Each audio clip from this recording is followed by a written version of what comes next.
Hello friend, welcome to friends at preparation YouTube channel. इस channel पर मैं रोजाना लेके आता हूं आपके लिए करंट अफेयर जनरल स्टडी की वीडियो, जो कि आपके लिए यूजफुल है अगर आप किसी भी कॉम्पिटिटिव एग्जाम की प्रिपरेशन कर रहे हैं। वीडियो को यूटिलाइज करिए आप प्रैक्टिस के रूप में और चेक करिए कि आपका प्रिपरेशन का क्या लेवल है, और लास्ट में आप कमेंट करके अपना स्कोर भी जरूर मेंशन करिए। इस वीडियो के डिस्क्रिप्शन में आपको मेरी टेलीग्राम ग्रुप का आपको लिंक मिल जाएगा, आप उसे भी ज्वाइन कर लीजिए। वहां भी मैं डेली आपके लिए लिंक और नोट्स वगैरह पोस्ट करता हूं, तो उससे भी आप अपडेट रह सकते हैं। इसके अलावा आप चाहे तो मुझे सोशल मीडिया पे भी फॉलो कर सकते हैं, सबका लिंक डिस्क्रिप्शन में है। बाकी वीडियो भी आप देख सकते हैं नीचे डिस्क्रिप्शन से। चलिए स्टार्ट करते हैं फिर।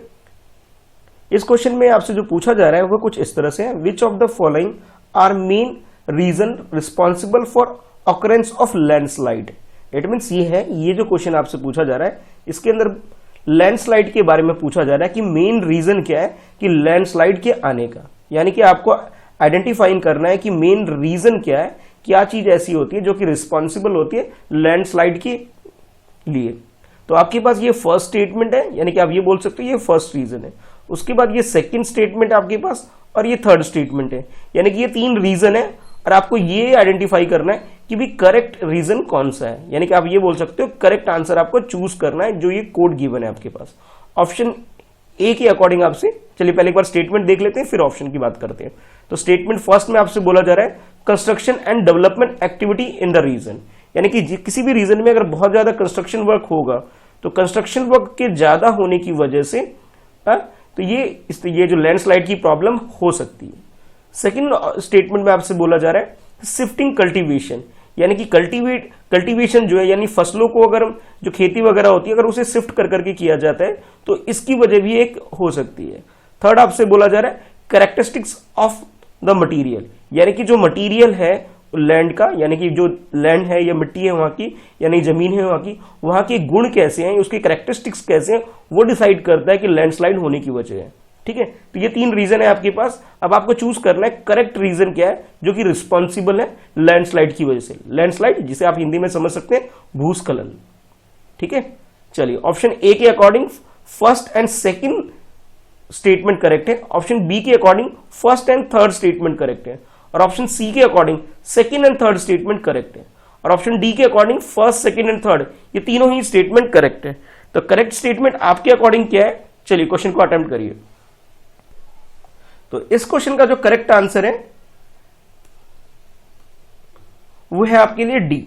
डी का मतलब ये है कि ये तीनों ही स्टेटमेंट बिल्कुल करेक्ट है, यानी कि आप ये बोल सकते हो लैंडस्लाइड के लिए ये तीनों ही रिस्पॉन्सिबल है। पहले एक बार समझ लेते हैं ये लैंडस्लाइड होता कैसे क्या है। तो जैसे आप ये पिक्चर देख रहे हैं, आप कहीं अगर किसी माउंटेन एरिया से अगर आप बिलोंग करते हैं तो इस कॉन्सेप्ट को आप बहुत अच्छे से समझ सकते हैं कि जैसे पहाड़ वगैरह के पास अगर कोई रास्ता है, ऊपर से इस तरह से लैंडस्लाइडिंग होती है तो रास्ता वगैरह बंद हो जाता है। अगर आप नॉर्थ ईस्ट या फिर आप ये कहें कि लद्दाख के आसपास का जो एरिया यानी कि पहाड़ी एरिया जहां पे, वहां इस तरह की प्रॉब्लम बहुत ज्यादा होती है।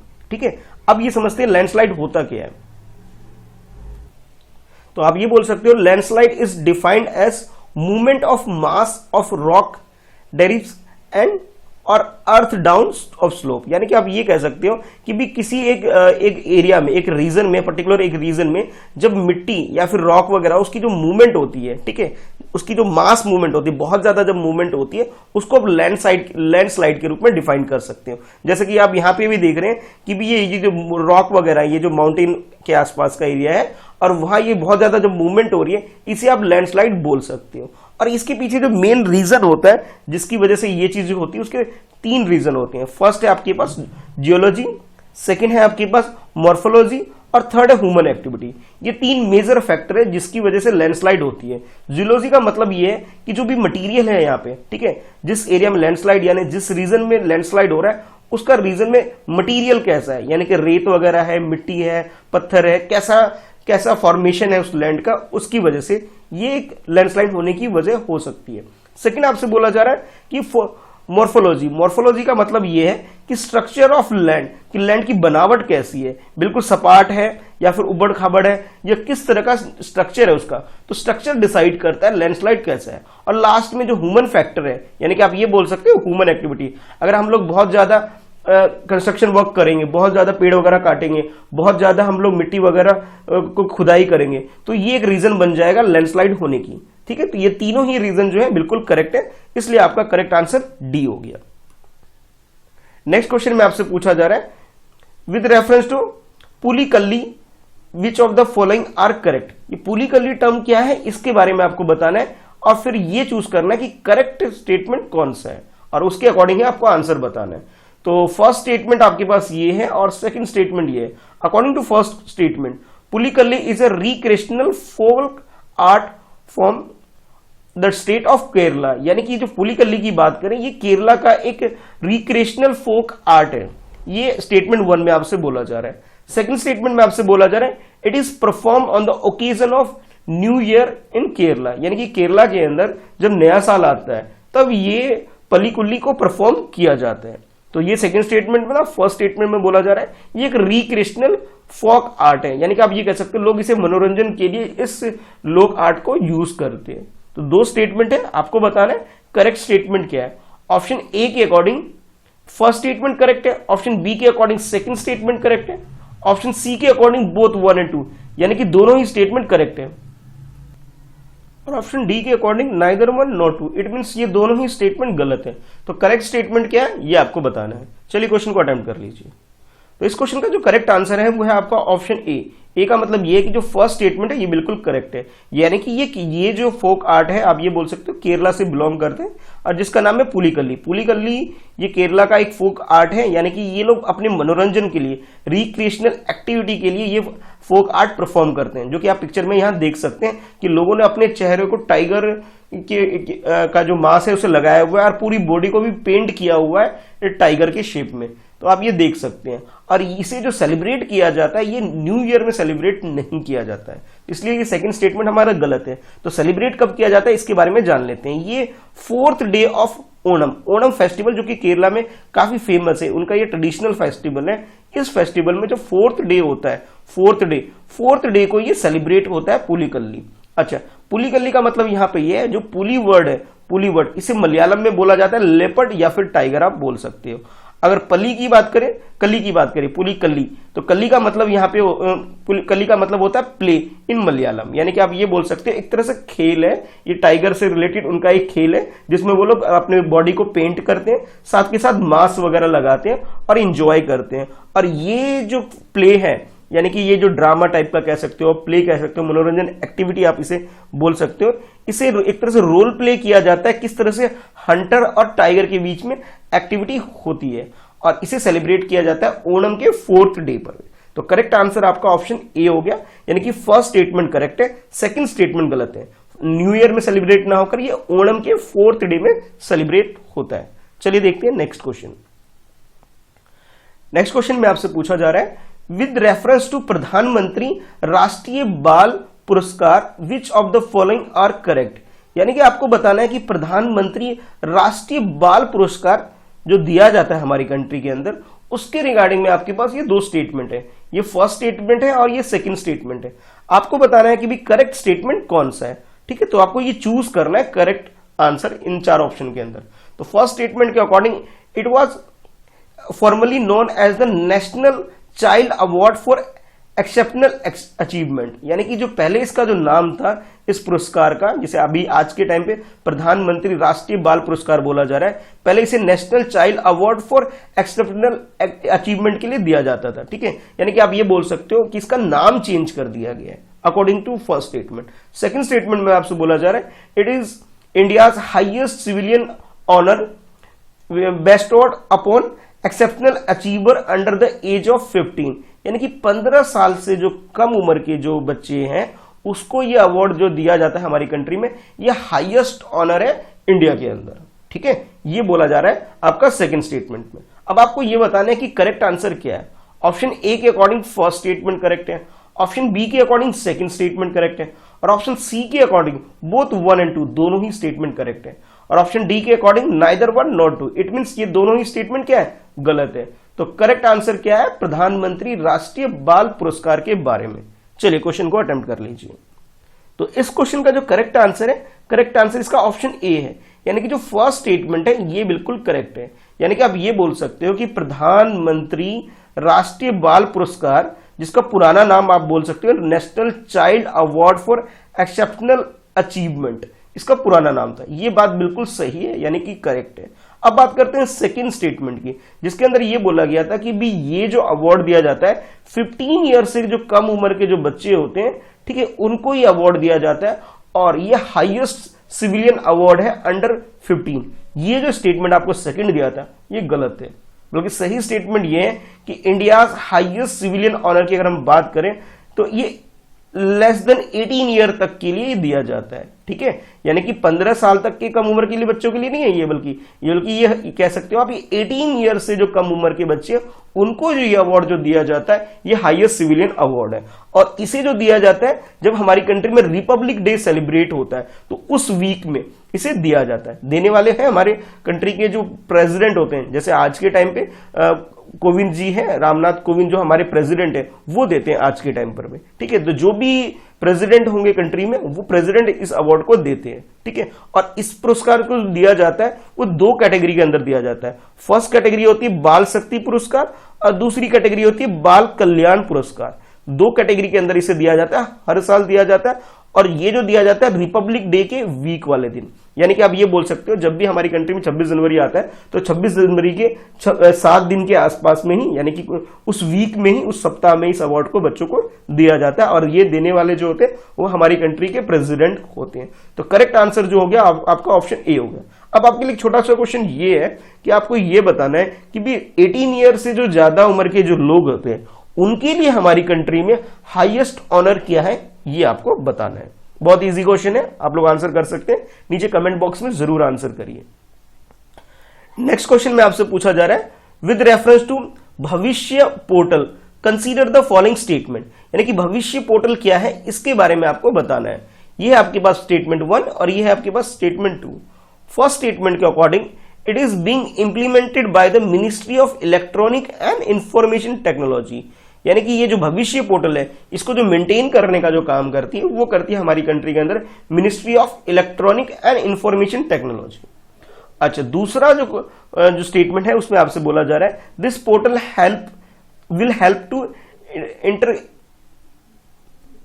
Integrating the electronic pension payment order, जिसे शॉर्ट में आप बोल सकते हो EPPO विद डिजी लॉकर। यानी कि सेकंड स्टेटमेंट में आपसे ये बोला जा रहा है ये जो भविष्य पोर्टल है, ठीक है, यानी कि आप ये बोल सकते हो भविष्य पोर्टल का जो काम है वो हमारी कंट्री में EPPO का मतलब यहां पे ये है कि भी इलेक्ट्रॉनिक पेंशन पेमेंट ऑर्डर को हमारी कंट्री में डिजी लॉकर के साथ इसे जोड़ा जाना का इसमें काम किया जाता है। यानी कि आप एक मिनट इसे आप बोल सकते हो कि भी ये EPPO और को साथ में इसे डिजी लॉकर को कंबाइंड किया जाता है। डिजी लॉकर क्या होता है कि गवर्नमेंट की तरफ से एक सर्वर प्रोवाइड किया जाता है जहां पे आपके डॉक्यूमेंट वगैरह आप सुरक्षित रख सकते हैं और जब आपको जरूरत पड़े तो वहां से आप डाउनलोड करके किसी को भी दे सकते हो, ठीक है। और डिजी लॉकर के जो डॉक्यूमेंट आप डाउनलोड करते हैं उसमें आपको वेरिफिकेशन कराने की किसी से जरूरत नहीं होती है। तो यानी कि सेकंड स्टेटमेंट के अकॉर्डिंग ये है कि इस पोर्टल का जो मेन काम है ये EPPF को डिजी लॉकर के साथ में इंटीग्रेट करने का, इसे जोड़ने का काम करती है। तो दो स्टेटमेंट हो गया, आपको बताना है कि करेक्ट आंसर क्या है, यानी कि करेक्ट स्टेटमेंट को चुन करते हुए ऑप्शन ए के अकॉर्डिंग फर्स्ट स्टेटमेंट करेक्ट है, ऑप्शन बी के अकॉर्डिंग सेकंड स्टेटमेंट करेक्ट है, ऑप्शन सी के अकॉर्डिंग फर्स्ट और सेकंड दोनों ही स्टेटमेंट करेक्ट है और ऑप्शन डी के according neither one not two, it means ये दोनों ही स्टेटमेंट गलत है। तो करेक्ट स्टेटमेंट क्या है ये आपको बताना है भविष्य पोर्टल के बारे में। तो इस क्वेश्चन का जो करेक्ट आंसर है वो है आपका ऑप्शन बी। बी का मतलब ये है कि जो सेकंड स्टेटमेंट है वो तो करेक्ट है, फर्स्ट स्टेटमेंट गलत है। तो पहले बात कर लेते हैं करेक्ट स्टेटमेंट जो उसकी बात कर लेते हो। तो यानी कि जो आपसे बोला गया कि इलेक्ट्रॉनिक पेंशन पेमेंट ऑर्डर, जिसे शॉर्ट में EPPO भी आप बोल सकते हो, इसे डिजी लॉकर के साथ कनेक्ट किया जाता है इस पोर्टल को यूज करके, जिसका नाम है भविष्य पोर्टल।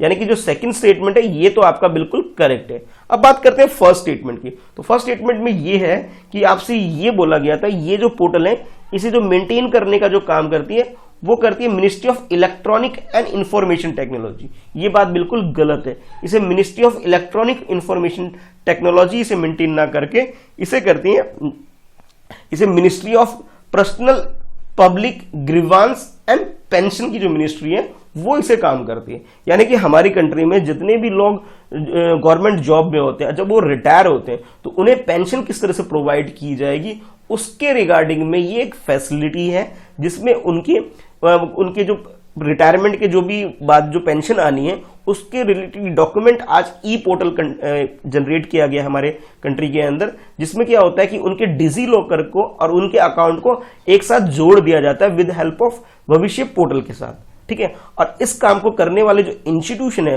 वो है पब्लिक फाइनेंस मैनेजमेंट सिस्टम, इसके थ्रू ये काम किया जाता है। और मिनिस्ट्री जो इसमें इन्वॉल्व होती है वो होती है ministry of personnel public grievance and pension. ठीक है, यानी कि आप ये बोल सकते हो ये एक तरह का pension sanction and payment tracking system है कि भी ओल्ड एज में जब कोई रिटायर हो जाएगा तो उसकी पेंशन पहुंची या नहीं पहुंची या किस लेवल पे कहां पे काम अटका हुआ है उसको ट्रेस करने के लिए इस सिस्टम का यूज किया जाता है। तो करेक्ट आंसर जो आपका हो जाएगा वो ऑप्शन बी, यानी कि सेकंड स्टेटमेंट करेक्ट है। फर्स्ट स्टेटमेंट में गलत था मिनिस्ट्री की वजह से।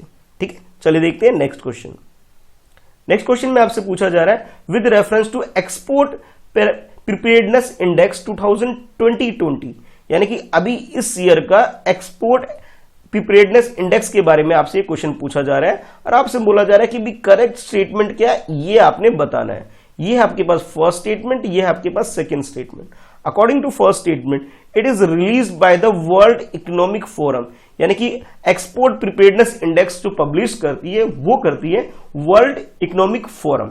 फर्स्ट स्टेटमेंट में बोला जा रहा है। सेकंड स्टेटमेंट में बोला जा रहा है it scrutiny the regulatory framework for export of different country, यानी कि ये स्क्रूटनी का काम करती है, छानबीन का काम करती है ये इंस्टीट्यूशन की हर कंट्री का कि उसमें एक्सपोर्ट का क्या लेवल चल रहा है और क्या फ्रेमवर्क है। ठीक है, ये आपसे बोला जा रहा है सेकंड स्टेटमेंट के अंदर। तो ये दो स्टेटमेंट हो गए। अब आपको ये बताना है कि भी करेक्ट आंसर क्या है करेक्ट स्टेटमेंट को चूज करते हुए। According to option A first statement correct है, ऑप्शन बी के अकॉर्डिंग सेकंड स्टेटमेंट करेक्ट है, ऑप्शन सी के अकॉर्डिंग बोथ 1 एंड 2 दोनों ही स्टेटमेंट करेक्ट है, और ऑप्शन डी के according neither 1 nor 2, it means दोनों ही स्टेटमेंट गलत है। तो करेक्ट आंसर क्या है, चलिए क्वेश्चन को अटेम्प्ट कर लीजिए। तो इस क्वेश्चन का जो करेक्ट आंसर है वो आपका ऑप्शन डी है। डी का मतलब ये हुआ कि फर्स्ट स्टेटमेंट भी गलत है और सेकंड स्टेटमेंट भी गलत है। अब गलत क्यों वो जान लेते हैं। तो इस इंडेक्स को यानी कि एक्सपोर्ट प्रिपेयर्डनेस इंडेक्स को जो पब्लिश करने वाली जो इंस्टीट्यूशन है वो है NITI Aayog, world Economic forum नहीं है। ठीक है, कौन है, नीति आयोग है। ये आपको पहली बात तो ये पता होनी चाहिए। इस वजह से आपको फर्स्ट स्टेटमेंट गलत दे रखा है इसके अंदर। अगर हम बात करें सेकंड स्टेटमेंट की तो ये स्क्रूटनी का कोई काम नहीं करती, बल्कि इसका जो मेन एम होता है वो आइडेंटिफाई करती कि मेन चैलेंज क्या आ रहे हैं और क्या अपॉर्चुनिटी है अगर हम बात करें एक्सपोर्ट के फील्ड में।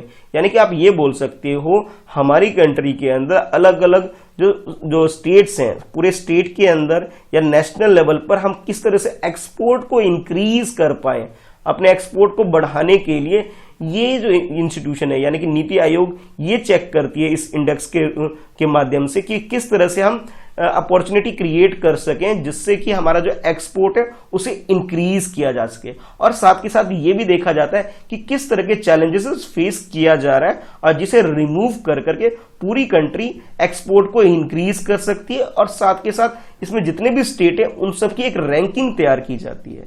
तो यानी कि आप ये बोल सकते हो कि ये जो रैंकिंग जो डिसाइड करने वाला जो इंस्टीट्यूशन है वो है नीति आयोग, और गुजरात इसमें नंबर 1 पे है। अभी जो रिसेंटली EPI 2020 जो पब्लिश हुआ है उसके अकॉर्डिंग। सेकंड नंबर पे महाराष्ट्र है और थर्ड नंबर पे तमिलनाडु है। तो इसमें जो मेनली जो 11 पिलर्स पॉइंट को ऑब्जर्व किया जाता है जिस बेसिस पे ये इंडेक्स तैयार किया जाता है, जो कि मैंने यहाँ पे आपको मेंशन कर दिया है। आप वीडियो को पॉज करके आप इसे पढ़ सकते हैं, इसके अंदर कौन कौन से फैक्टर हैं। Consider the following statement regarding small farmer agri business consortium. इस क्वेश्चन के अंदर आपसे SFAC के बारे में पूछा जा रहा है। ये फर्स्ट स्टेटमेंट है, ये सेकंड स्टेटमेंट है और ये थर्ड स्टेटमेंट है। और आपसे बोला जा रहा है which of the above statement are correct. तो करेक्ट स्टेटमेंट क्या है, हमें ये आइडेंटिफाई करना है। फर्स्ट स्टेटमेंट में बोला जा रहा है SFAC is autonomous society promoted by the department of agriculture cooperation and farmer welfare. और आपसे सेकंड स्टेटमेंट में बोला जा रहा है कि भी SFAC was established to facilitate agribusiness ventures by categorising private investment through venture capital assistance scheme. और थर्ड स्टेटमेंट में आपसे बोला जा रहा है SFAC is the lead agency for implementing national agriculture market name electronic trading platform. Detail में मैं आपको बताता हूं। फर्स्ट स्टेटमेंट में आपसे ये बोला गया, ये जो सोसाइटी है इसकी जो फॉर्मेशन हुई है उसे प्रमोट करके हुई है ऑटोनोमस सोसाइटी के रूप में, जिसे डिपार्टमेंट ऑफ एग्रीकल्चर के द्वारा इसे काम किया जा रहा है। फर्स्ट स्टेटमेंट में आपसे ये बोला जा रहा है। और सेकंड स्टेटमेंट में आपसे ये बोला जा रहा है कि एसएफएसी जो इसकी जो एस्टेब्लिश्ड है वो एग्रीकल्चर बेस्ड है, यानी कि प्राइवेट इन्वेस्टमेंट के थ्रू किस तरह से असिस्टेंस प्रोवाइड करके काम किया जाना है इसके बारे में डील करता है। और थर्ड स्टेटमेंट में आपसे बोला जा रहा है एसएफएसी ये लीड करती ईनेम मार्केट में। ईनेम का मतलब आप लोग जानते हैं कि इलेक्ट्रॉनिक प्लेटफॉर्म पर फार्मर को एक मार्केट प्रोवाइड करने का एक जरिया है। तो ये तीन स्टेटमेंट है, आपको ये बताना है करेक्ट स्टेटमेंट क्या है। ऑप्शन ए में आपसे बोला जा रहा है फर्स्ट और सेकंड स्टेटमेंट करेक्ट है।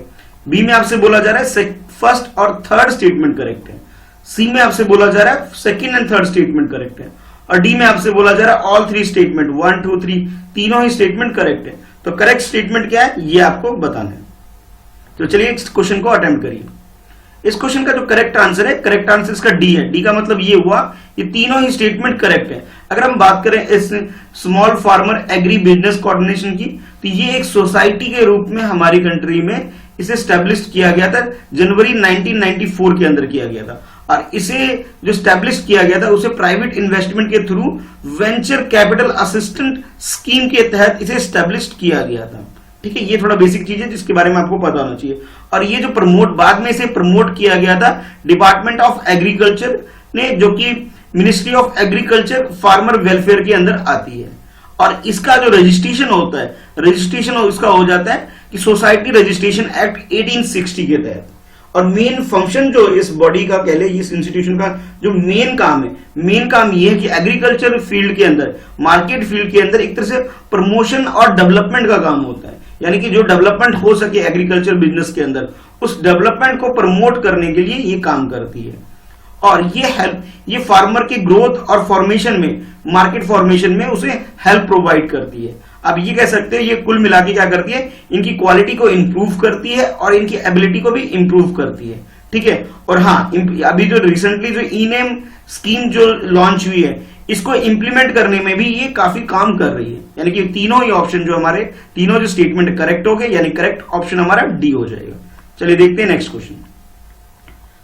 नेक्स्ट क्वेश्चन में आपसे पूछा जा रहा है global competitiveness index sometimes seen in the news is published by. आपको ये बताना है ये जो ग्लोबल कॉम्पिटिटिवनेस इंडेक्स ये कौन सी इंस्टीट्यूशन पब्लिश करती है इंटरनेशनल लेवल पे, आपको इसके बारे में बताना है।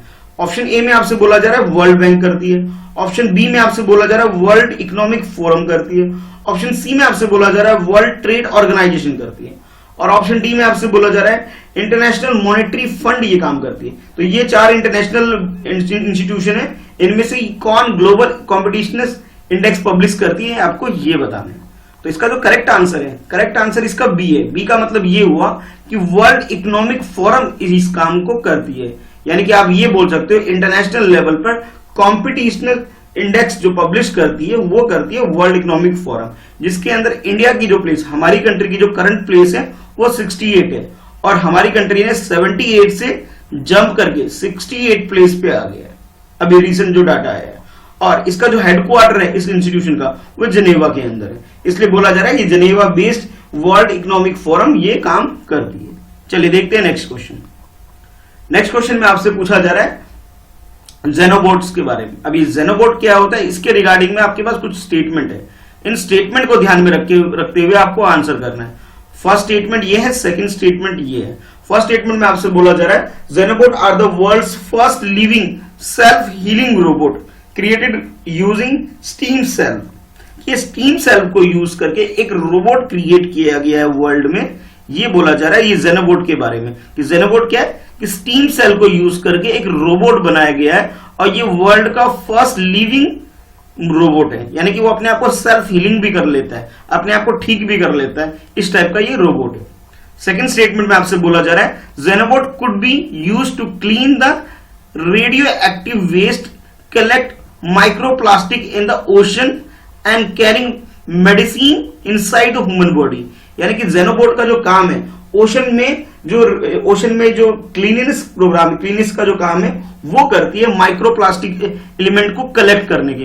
ठीक है। और इसके साथ साथ वो रेडियो एक्टिव वेस्ट को भी क्लीन कर देती है। ये सिर्फ ओशन में काम नहीं करती, बल्कि उसके साथ साथ मेडिकल इनसाइड, यानी कि किसी की ह्यूमन बॉडी के अंदर कुछ मेडिकल ट्रीटमेंट देना है, कुछ डालना है, तो उसमें भी ये हेल्प करती है।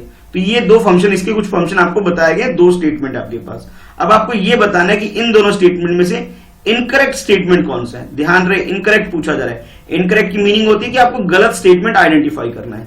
आपके पास ऑप्शन कुछ इस तरह से है। ऑप्शन ए में बोला जा रहा है फर्स्ट स्टेटमेंट करेक्ट है, बी में बोला जा रहा है सेकंड स्टेटमेंट करेक्ट है, सी में बोला जा रहा है बोथ स्टेटमेंट गलत है, और डी में आपसे बोला जा रहा है दोनों ही स्टेटमेंट क्या है, करेक्ट है। तो करेक्ट आंसर आपके अकॉर्डिंग क्या है? चलिए क्वेश्चन को अटेम्प्ट करिए।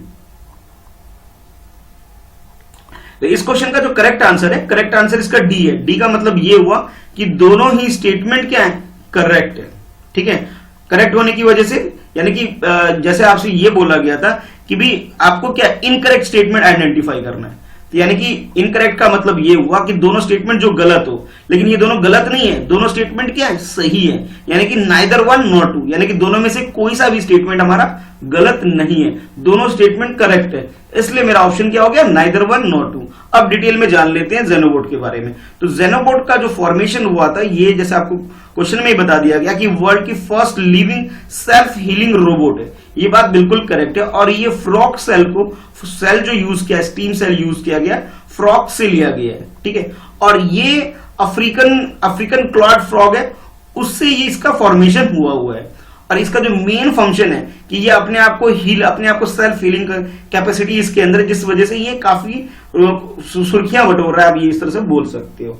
यानी और इसके साथ साथ इसका जो मेन फंक्शन है, यानी कि जो हमारे एरिया, हमारे इन्वायरमेंट में जो रेडियो एक्टिव वेस्ट है उसको क्लीन करने में, ठीक है, रेडियो एक्टिव वेस्ट को क्लीन करने में, और इसके साथ साथ माइक्रोप्लास्टिक ऑर्गेनिज्म जो भी चीजें ओशन में अवेलेबल है, उस चीज को रिमूव करने में ये काफी हेल्प कर रही है। और साथ ही साथ ये मेडिकल फील्ड में भी, मेडिसिन को ह्यूमन बॉडी में डालने में भी काफी हेल्प कर रही है। तो इस तरह आप ये कह सकते हो कि दोनों स्टेटमेंट करेक्ट है। हमें ये क्वेश्चन में ये पूछा गया गलत स्टेटमेंट कौन सा है, तो दोनों में से कोई भी स्टेटमेंट गलत नहीं है। तो हमारा करेक्ट आंसर क्या हो जाएगा, डी हो जाएगा। डी का मतलब है नाइदर वन नॉट टू। चलिए देखते हैं नेक्स्ट क्वेश्चन। नेक्स्ट क्वेश्चन में आपसे पूछा जा रहा है, consider the following statement regarding golden langur. Golden langur के बारे में ये क्वेश्चन पूछा जा रहा है, यानी कि इन्वायरमेंट और इकोलॉजी से रिलेटेड ये क्वेश्चन है। और इस क्वेश्चन में आपके पास ये तीन स्टेटमेंट है। फर्स्ट स्टेटमेंट ये है, सेकंड ये है आपके पास, और थर्ड स्टेटमेंट ये है। फर्स्ट स्टेटमेंट के अकॉर्डिंग बोला जा रहा है, it is one of the most endangered primate species of India. हमारी कंट्री के अंदर जो सबसे ज्यादा मोस्ट इंडेंजर कैटेगरी के अंदर जो स्पीसीज आती है उसमें से ये एक है। सेकंड आपसे बोला जा रहा है, it is found only in India. ये सिर्फ हमारी कंट्री के अंदर पाया जाता है गोल्डन लंगूर। सेकंड स्टेटमेंट में बोला गया। थर्ड स्टेटमेंट में बोला जा रहा है, they are listed as in appendix 1 of CITES and schedule 1 of wildlife protection act 1972। यानी कि 1972 के अंदर वाइल्ड लाइफ प्रोटेक्शन एक्ट का जो अपेंडिक्स 1 है उसके अंदर इसे लिस्ट किया गया हुआ है। तो इसके अकॉर्डिंग आपके पास ये कुछ 4 ऑप्शन है, तीनों स्टेटमेंट को ध्यान में रखते हुए आपको ये बताना है कि करेक्ट आंसर आपका क्या है। ऑप्शन ए में आपसे बोला जा रहा है कि फर्स्ट और सेकंड स्टेटमेंट करेक्ट है। ऑप्शन बी में आपसे बोला जा रहा है कि second and third statement correct है। ऑप्शन सी में आपसे बोला जा रहा है ये फर्स्ट और थर्ड स्टेटमेंट करेक्ट है। और लास्ट ऑप्शन डी में आपसे बोला जा रहा है कि तीनों ही स्टेटमेंट करेक्ट है। तो आपके अकॉर्डिंग करेक्ट स्टेटमेंट क्या है ये आपको आइडेंटिफाई करना है। चलिए क्वेश्चन को अटेम्प्ट कर लीजिए। तो इस क्वेश्चन का जो करेक्ट आंसर है ऑप्शन सी है। सी का मतलब ये हुआ जो सेकंड स्टेटमेंट है वो गलत है। सेकंड स्टेटमेंट गलत इसलिए है कि सेकंड स्टेटमेंट आपसे ये बोला गया कि भाई ये जो स्पीसीज है ओनली इंडिया यानी कि हमारी कंट्री के अंदर ये पाया जाता है। ये स्टेटमेंट गलत है। ये हमारी कंट्री के साथ साथ ये भूटान के अंदर भी ये स्पीसीज पाई जाती है। यानी कि आप ये बोल सकते हो कि हमारी कंट्री का जो असम वाला रीजन है, असम का वेस्ट यानी कि न्यू बोगाईगांव के आसपास का जो एरिया है, डिस्ट्रिक्ट जो है उसके आसपास वो एरिया, और भूटान का जो ब्लैक माउंटेन है उधर ये पाया जाता है। तो आप ये बोल सकते हो कि हमारी कंट्री में जो संकोश रिवर है असम के अंदर, संकोश रिवर जो कि असम में, और जो भूटान का जो नॉर्थ एरिया है जहां पे ब्लैक माउंटेन है उस एरिया में ये स्पीसीज पाई जाती है। यानी कि आप ये बोल सकते हो कि ब्रह्मपुत्र के रिवर का आसपास का जो एरिया है उस एरिया में ये स्पीसीज पाई जाती है गोल्डन लंगूर। यानी कि सेकंड स्टेटमेंट हमारा गलत हो गया। अब बात करते हैं फर्स्ट और सेकंड स्टेटमेंट, थर्ड स्टेटमेंट की। तो फर्स्ट स्टेटमेंट में आपसे ये बोला गया कि भी ये गोल्डन लगूर जो है, जैसे आपसे बोला गया कि ये गोल्डन लगूर ये हमारी मोस्ट इंडेंजर कैटेगरी के अंदर रखा हुआ उनमें से ये एक स्पीसीज है। हाँ भाई, ये बात बिल्कुल सही है। और उसके साथ साथ ये हमारी कंट्री में जो 1972 में world wild life protection act जो था उसके शेड्यूल 1 में इसे इनलिस्ट किया गया। अच्छा, एक बात और, असम और भूटान के अलावा इसे वेस्टर्न जो असम का जो वेस्टर्न एरिया है, ठीक है, उधर भी ये पाया जाता है। यानी कि आप ये बोल सकते हो जो वेस्ट बंगाल का जो ईस्ट वाला एरिया है, वेस्ट बंगाल का ईस्ट एरिया, और असम का जो वेस्टर्न एरिया जो मैं आपको बोल रहा हूं, न्यू बोगाईगांव करीमगंज का जो आसपास का जो एरिया है, उस एरिया में ये स्पीसीज पाई जाती है। तो करेक्ट आंसर जो आपका हो जाएगा ऑप्शन सी, यानी कि दोनों स्टेटमेंट फर्स्ट और थर्ड करेक्ट हो गए और सेकंड स्टेटमेंट हमारा गलत हो गया। ठीक है, तो करेक्ट आंसर हमारा सी हो जाएगा। चलिए देखते हैं नेक्स्ट क्वेश्चन। नेक्स्ट क्वेश्चन में आपसे पूछा जा रहा है एनडीआरएफ के बारे में। काफी इंपॉर्टेंट इंस्टीट्यूशन है हमारी कंट्री के अंदर ये, और वो क्यों है पहले इसके फुल फॉर्म को पढ़िए, आप खुद ही समझ जाएंगे। क्वेश्चन ये आपके लिए, consider the following statement regarding NDRF. NDRF यानी कि नेशनल डिजास्टर रिस्पॉन्स फंड। ये एक फंड क्रिएट किया गया हमारी कंट्री के अंदर, जितने भी डिजास्टर, नेचुरल कैलेमिटीज या कोई डिजास्टर होता है उसको डील करने के लिए ये फंड क्रिएट किया गया है। और इसके रिगार्डिंग में आपके पास ये 3 स्टेटमेंट है, फर्स्ट ये, सेकेंड ये और थर्ड स्टेटमेंट ये। और आपसे पूछा जा रहा है कि करेक्ट स्टेटमेंट क्या है, ये बताना है आपको। According to first statement, NDRF is located in the public account of government of India under the reserve fund not bearing interest. यानी कि इस फंड को हमारी कंट्री के अंदर जो अकाउंटिंग होती है हमारी कंट्री गवर्नमेंट की, सेंट्रल गवर्नमेंट की, तो उसके अंदर ये पब्लिक अकाउंट के अंदर इसे एक आइटम रखा गया है इसे, और ये ध्यान में रखते हुए कि ये एक रिजर्व फंड है जो कि इंटरेस्ट बियर नहीं करती है। ठीक है, ये इसकी बेसिक चीजें आपको पता होनी चाहिए। सेकंड स्टेटमेंट में आपसे बोला जा रहा है the relief activity for all the calamities are monitor by the ministry of home affair. यानी कि मिनिस्ट्री ऑफ होम अफेयर ये डिसाइड करती है कि भी किस तरह इसको खर्च करना है, किस तरह काम करना है, यानी इसको पूरी तरह जो मॉनिटर करने का काम करती है वो मिनिस्ट्री ऑफ होम अफेयर आपको बोला जा रहा है। और थर्ड स्टेटमेंट में आपसे बोला जा रहा है NDRF amounts can be spend only towards meeting the expenditure of emergency response, relief and rehabilitation. यानी कि कोई भी नेचुरल कैलेमिटी से रिलेटेड अगर कोई इमरजेंसी क्रिएट होगी तो उसके रिगार्डिंग में रिस्पॉन्स करने के लिए, रिलीफ प्रोवाइड करने के लिए और रिहेबिलिटेशन के पर्पज से ही इस फंड को यूटिलाइज किया जा सकता है। तो ये 3 स्टेटमेंट है और इसके अकॉर्डिंग आपके पास ये 4 ऑप्शन है। ऑप्शन ए में बोला जा रहा है फर्स्ट और सेकंड स्टेटमेंट करेक्ट है, बी में आपसे बोला जा रहा है फर्स्ट और थर्ड स्टेटमेंट करेक्ट है, सी में आपसे बोला जा रहा है second and third statement correct है, और लास्ट ऑप्शन डी में आपसे बोला जा रहा है ओनली 1 यानी कि फर्स्ट स्टेटमेंट करेक्ट है। तो करेक्ट स्टेटमेंट क्या है ये आपको बताना है। चलिए क्वेश्चन को अटेम्प्ट कर लीजिए। तो इस क्वेश्चन का जो करेक्ट आंसर है वो है बी। बी का मतलब ये हुआ कि फर्स्ट और थर्ड स्टेटमेंट तो बिल्कुल करेक्ट है, सेकंड स्टेटमेंट हमारा गलत है। गलत होने की वजह क्या है पहले ये समझ लीजिए। आपसे जो मिनिस्ट्री बोला गया कि ये मिनिस्ट्री ऑफ होम अफेयर के अंदर ये आती है, नहीं, ये होम अफेयर के अंदर नहीं आती है, ये आती है मिनिस्ट्री ऑफ एग्रीकल्चर के अंदर आती है। ठीक है, यानी कि इसको जो मॉनिटर करने का जो काम है वो कौन करती है, मिनिस्ट्री ऑफ एग्रीकल्चर इसे करती है। और इसके पास इसके अंडर में एक डिपार्टमेंट है, department of agriculture and cooperation, जो कि ये काम करती है। ठीक है, तो आप ये बोल सकते हो कि इसकी मॉनिटर करने की जितनी भी एक्टिविटी मॉनिटर कौन करती है, वो करती है मिनिस्ट्री ऑफ एग्रीकल्चर करती है। तो इस वजह से आप ये कह सकते हो कि भाई ये जो स्टेटमेंट सेकंड हमारा गलत हो गया, बाकी फर्स्ट और थर्ड स्टेटमेंट बिल्कुल करेक्ट है। फर्स्ट स्टेटमेंट में जैसा कि आपको ये बोला गया कि ये जो इसका जो इस हेड को कहां पे हमारे अकाउंटिंग सिस्टम में रखा जाता है, बिल्कुल करेक्ट बात है। ये पब्लिक अकाउंट है, अकाउंट के अंदर रखा जाता है जो कि इंटरेस्ट बियर नहीं करता है। ठीक है, यानी कि ये जो फर्स्ट स्टेटमेंट बिल्कुल करेक्ट हो गया। सेकंड स्टेटमेंट में जैसा कि मैंने आपको बताया ये किसके अंदर आता है, मिनिस्ट्री ऑफ एग्रीकल्चर के अंदर आ गया। अच्छा, अब थर्ड स्टेटमेंट में जैसे कि आपसे ये बोला गया था कि भी जो भी एक्सपेंडिचर है, एक्सपेंडिचर वो कहां पे इस फंड को यूटिलाइज किया जाएगा, तो इमरजेंसी रिस्पांस करने के लिए, रिलीफ प्रोवाइड करने के लिए और रिहेबिलिटेशन पर्पस के लिए ही इसे यूज किया जाएगा।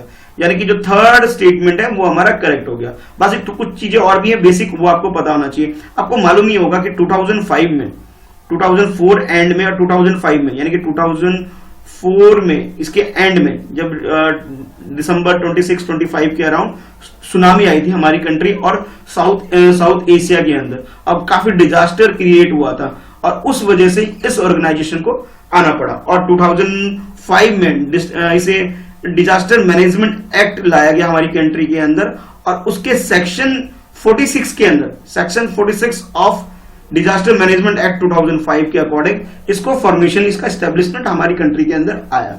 ठीक है, जो भी डिजास्टर यानी नेचुरल कैलेमिटीज होती है उसके रिगार्डिंग में इसे डील करने के लिए, उसके रिगार्डिंग में एक्शन लेने के लिए इस फंड को क्रिएट किया गया, जिसका नाम है नेशनल डिजास्टर रिलीफ फंड। ठीक है, तो करेक्ट आंसर हमारा क्या हो गया? बी हो गया। With reference to election commission of India consider the following statement, यानी कि इस क्वेश्चन के अंदर आपसे इलेक्शन कमीशन ऑफ इंडिया के बारे में पूछा जा रहा है, और यहां आपके पास ये फर्स्ट स्टेटमेंट है, ये सेकंड स्टेटमेंट है, और आपसे बोला जा रहा है कि करेक्ट स्टेटमेंट क्या है, ये आपको बताना है। तो स्टेटमेंट 1 में आपसे बोला जा रहा है the constitution has Baird the retiring election commissioner from any further appointment by the government, कि गवर्नमेंट किसी भी रिटायर इलेक्शन ऑफिसर को अपॉइंट नहीं कर सकता है किसी भी पोस्ट पे, ऐसा बोला जा रहा है, हमारे कॉन्स्टिट्यूशन के अंदर मेंशन है। तो आपको ये बताना है इसके अंदर ये स्टेटमेंट करेक्ट है या नहीं है। और दूसरा स्टेटमेंट आपके लिए ये है कि election commission can not be removed from office without recommendation of chief election commissioner, यानी किसी भी इलेक्शन कमिश्नर को आप रिमूव नहीं कर सकते हो जब तक कि चीफ इलेक्शन कमिश्नर उसके लिए कोई रिकमेंडेशन ना दे दे।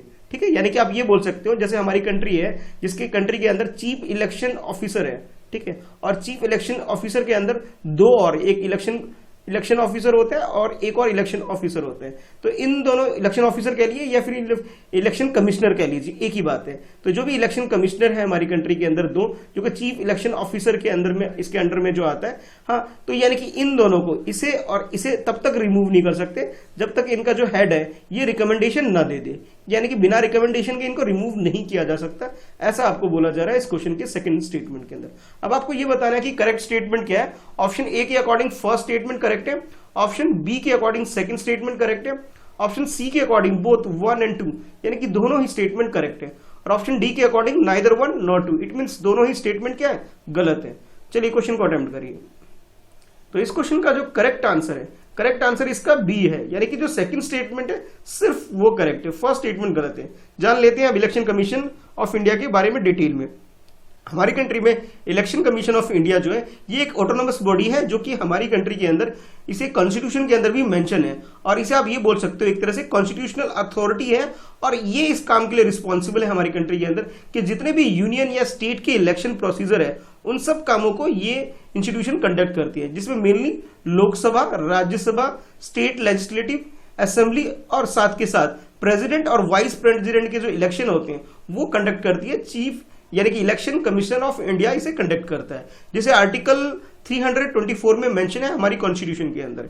ठीक है, तो ये तो इसके बारे में हो गया। बाकी जैसे आपसे फर्स्ट स्टेटमेंट में ये बोला गया था कि भी एक बार अगर कोई इलेक्शन कमिश्नर रिटायर हो जाता है तो रिटायर होने के बाद उसे किसी भी पोस्ट पे रिक्यूप नहीं कर सकते, ये बात बिल्कुल गलत है, यानी कि ये जो स्टेटमेंट आपको दिया गया ये बिल्कुल गलत है। बल्कि आप ये बोल सकते हो हमारी कॉन्स्टिट्यूशन में ऐसा कुछ नहीं मेंशन है कि इलेक्शन कमिश्नर की क्वालिफिकेशन क्या होना चाहिए, ठीक है, स्पेसिफाइड पीरियड कितने टाइम के लिए उसे अपॉइंट करना है, इसके बारे में भी कोई जानकारी नहीं है। ठीक है, तो ये जो फर्स्ट स्टेटमेंट हमारा ये टोटली गलत है। अगर हम बात करें सेकंड स्टेटमेंट की, तो सेकंड स्टेटमेंट में ये बोला जा रहा है आपसे कि भी जो इलेक्शन कमिश्नर है उसे तब तक रिमूव नहीं किया जा सकता जब तक कोई चीफ इलेक्शन कमिश्नर उसी के लिए रिकमेंडेशन ना दे, यानी कि आप ये बोल सकते हो कि चीफ इलेक्शन कमिश्नर के रिकमेंडेशन के आधार पर ही इलेक्शन कमिश्नर को रिमूव किया जा सकता है।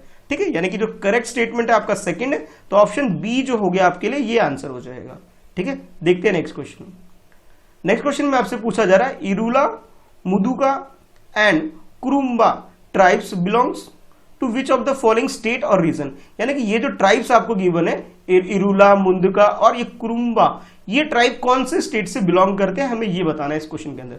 बहुत सिंपल सा क्वेश्चन है, चलिए बताइए। ऑप्शन ए के अकॉर्डिंग केरला इसका सही आंसर है, ऑप्शन बी के अकॉर्डिंग छत्तीसगढ़ इसका सही आंसर है, ऑप्शन सी के अकॉर्डिंग अंडमान और निकोबार इसका करेक्ट आंसर है, और according to option D Arunachal Pradesh is the correct answer. तो करेक्ट आंसर क्या है, यानी कि ये तीनों ट्राइब्स किस स्टेट से बिलोंग करती है, ये आपको क्वेश्चन में अटेम्प्ट करना है।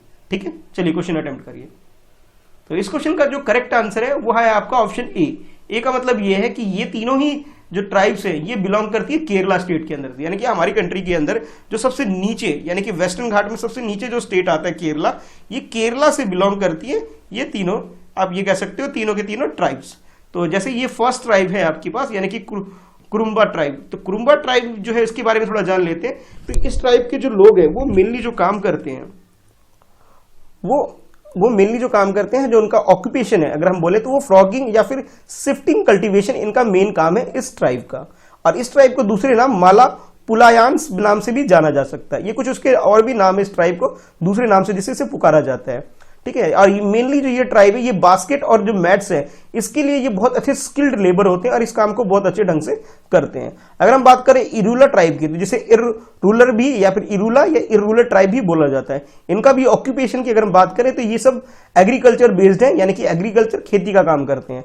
रागी, धाल, ये सब इनके कुछ ऐसे प्रोडक्ट हैं, यानी कि ऐसी चीजें जिनकी ये खेती करते हैं। और बात करें इनके वर्शिप वगैरह की, तो ये लोग टाइगर की ये पूजा करते हैं, इस अगर हम बात करें इरूला ट्राइब की। और लास्ट में एक और जो ट्राइब आपसे पूछा गया था मुदुगर्स या फिर मुदुका, ये जो ट्राइब है ये भी केरला से ही बिलोंग करती है। और ये ट्राइब जो है ये फूड गैदरर है या फिर आप कह सकते हैं हंटर है, यानी कि ये ट्राइब जंगल में ही रहती है और जानवरों को मारना और फूड गैदर करना मेनली इनका काम है। तो ये तीनों ट्राइब की अगर हम बात करें, ये तीनों ट्राइब केरला से बिलोंग करती है। अब आप ये सोच रहे होंगे क्वेश्चन इंपॉर्टेंट इसलिए बन जाता है आपके लिए क्योंकि ये जो क्वेश्चन आपके लिए इसलिए पूछा जा सकता है अगर आप किसी भी पीसीएस एग्जाम की तैयारी कर रहे हैं और किसी एजुकेशन सिस्टम या फिर आपके आईटी सेक्टर से रिलेटेड अगर आपके लिए क्वेश्चन बनाना हो तो बहुत आसानी से क्वेश्चन बनाया जा सकता है। क्योंकि केरला स्टेट ने अब रिसेंटली एक प्रोग्राम लॉन्च किया है जिसका नाम नमद बसाई रखा गया है। और इस प्रोग्राम के तहत उन्होंने ये किया है कि जितने भी ट्राइबल्स उनके यहाँ पर हैं, जैसे 3 ट्राइबल के जो नाम आपको दिए गए हैं कि कुरुम्बा, इरूला और मुदुका, ये तीनों ट्राइब को एजुकेशन प्रोवाइड की जा रही इनके मदर टंग में, यानी कि आप ये बोल सकते हो जो ट्राइबल लैंग्वेज है, ट्राइबल लैंग्वेज में ही इनके मदर टंग में इन बच्चों को एजुकेशन प्रोवाइड किया जा रहा है। और इनके लिए स्पेशली एक यूट्यूब चैनल भी क्रिएट किया गया है, ठीक है, ताकि इन बच्चों को इनकी भाषा में एजुकेशन प्रोवाइड की जा सके। तो करेक्ट आंसर आपका ऑप्शन ए हो जाता है। चलिए देखते हैं नेक्स्ट क्वेश्चन। नेक्स्ट क्वेश्चन में आपसे पूछा जा रहा है with reference to the Indian basin consider the following statement, यानी कि इंडियन बेसिन के बारे में आपसे पूछा जा रहा है कि कुछ स्टेटमेंट दे दिए गए हैं आपको। अब आपसे ये बोला जा रहा है करेक्ट स्टेटमेंट क्या है। ये फर्स्ट स्टेटमेंट है, ये सेकंड स्टेटमेंट है और ये थर्ड स्टेटमेंट है। According to first statement it is endemic to north east India, यानी कि ये जो स्पीसीज है ये बिलोंग करती है नॉर्थ ईस्ट पार्ट हमारी कंट्री के। दूसरे स्टेटमेंट में आपसे बोला जा रहा है it's IUCN status is vulnerable, यानी कि वनरेबल कैटेगरी के अंदर इसे रखा गया है आईयूसीएन की लिस्ट के अंदर। आईयूसीएन एक इंस्टीट्यूशन है इंटरनेशनल लेवल पर जो कि जितनी भी स्पीसीज वर्ल्ड वाइड है उनके प्रोटेक्शन का काम करती है। और थर्ड स्टेटमेंट में आपसे बोला जा रहा है it is the tallest species of wild cat, यानी कि जंगल में जो मवेशी होती हैं उनका सबसे टॉलेस्ट कैटेगरी का ये स्पीसीज है जिसका नाम है इंडियन बेसिन। इसे एक और नाम से भी बोला जाता है गौर, ठीक है। तो अब आपको ये बताना है कि करेक्ट आंसर क्या है। तो स्टेटमेंट को, सही स्टेटमेंट को आपको चूज करके बताना है ये आंसर। ऑप्शन ए के अकॉर्डिंग फर्स्ट स्टेटमेंट करेक्ट है, ऑप्शन बी के according second and third statement correct है और ऑप्शन सी के according first and third statement correct है। और अगर हम बात करें ऑप्शन डी की, तो इसमें ये बोला जा रहा है दोनों स्टेटमेंट फर्स्ट एंड सेकंड दोनों स्टेटमेंट गलत है। तो करेक्ट स्टेटमेंट आपके अकॉर्डिंग क्या है, चलिए बताइए। तो सबसे पहले देख लेते हैं जिस एनिमल की बात की जा रही है इंडियन बेसिन की। तो इंडियन बेसिन की जो पिक्चर है आप देख सकते हैं बिल्कुल राइट साइड में ये पिक्चर है। ये कुछ जो डायग्राम आपको ये पिक्चर दिख रहा है ये स्पीसीज की है। और इस स्पीसीज की अगर हम लोकेशन की बात करें कि कहाँ ये स्पीसीज पाया जाता है, तो हमारी कंट्री के साउथ और साउथ ईस्ट एशिया वाला जो पोर्शन है, ठीक है, वहां पर ये स्पीसीज पाया जाता है। जैसे कि आपके लिए स्टेटमेंट 1 में बोला गया था कि ये नॉर्थ ईस्ट में हमारी कंट्री में पाया जाता है। तो नॉर्थ ईस्ट से इसका कोई भी लेना देना नहीं है, बल्कि हमारी कंट्री में जो साउदर्न स्टेट है, ठीक है, साउदर्न स्टेट है वहां पर ये स्पीसीज पाई जाती है, ठीक है। यानी कि आप ये बोल सकते हो कि नगरहोल, बांदीपुर, मनसिंगुडी नेशनल पार्क और बीआर हिल्स, ये कुछ एरिया है जहां पे ये स्पीसीज पाई जाती है। इसका मतलब ये हुआ जो फर्स्ट स्टेटमेंट था आपका वो स्टेटमेंट नॉट करेक्ट हो गया, यानी गलत हो गया। अब बात करते हैं सेकंड स्टेटमेंट की, जिसके अंदर इसे ये बोला गया था इस स्पीसीज को वनरेबल कैटेगरी के अंदर डाला गया है आईयूसीएन की रेड लिस्ट के अंदर। बिल्कुल सही बात है, ये आंसर बिल्कुल करेक्ट है। अच्छा, उसके बाद अगर हम बात करें कि हमारे यहाँ पे क्या प्रोविजन है इस जानवर को लेकर के, तो आप ये बोल सकते हो कि 1972 के अंदर हमारी कंट्री में वाइल्ड लाइफ प्रोटेक्शन एक्ट आया था। उस एक्ट के तहत इसे शेड्यूल 1 के अंदर इसे डाला गया है इस स्पीसीज को। और थर्ड स्टेटमेंट में आपसे बोला गया था ये टॉलेस्ट स्पीसीज है अगर हम किसी बात करें वाइल्ड कैटल की।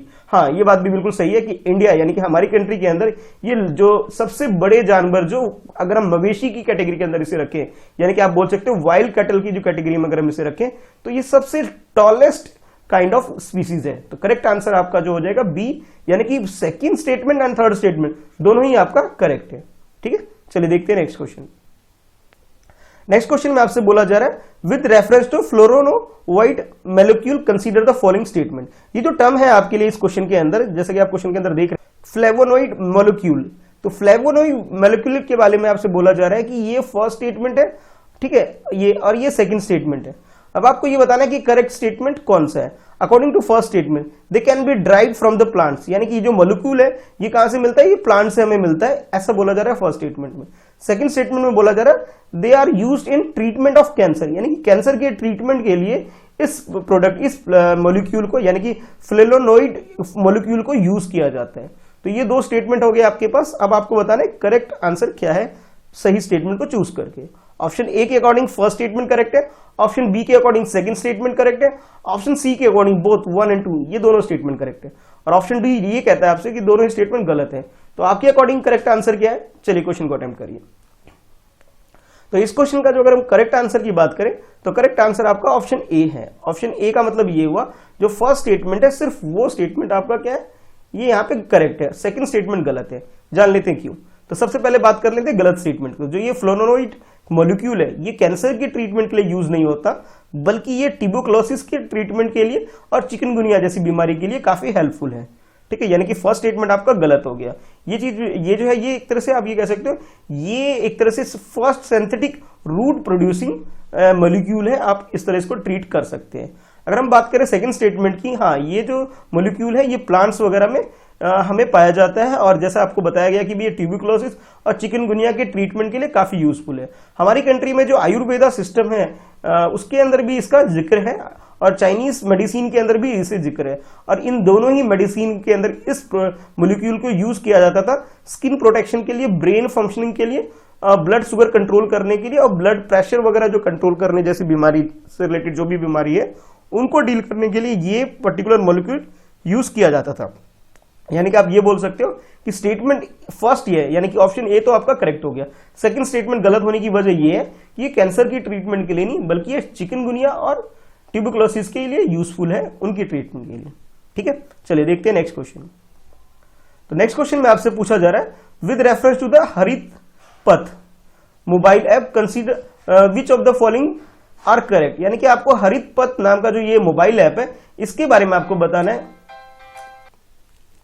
तो फर्स्ट स्टेटमेंट में जो ऐसा आपके लिए बोला जा रहा है ये it has been developed by the national Highway Authority of India, जिसे आप शॉर्ट में ये भी बोल सकते हो NHAI, यानी कि हमारी कंट्री में ये जो एजेंसी है national Highway Authority of India, ये रोड वगैरह यानी कि नेशनल हाईवे को कंस्ट्रक्शन और उसके डेवलपमेंट से रिलेटेड काम करती है। इसी इंस्टीट्यूशन ने इस ऐप को डेवलप किया है जिसका नाम है हरित पथ। अच्छा, दूसरा स्टेटमेंट आपके लिए ये है, ये तो फर्स्ट स्टेटमेंट था।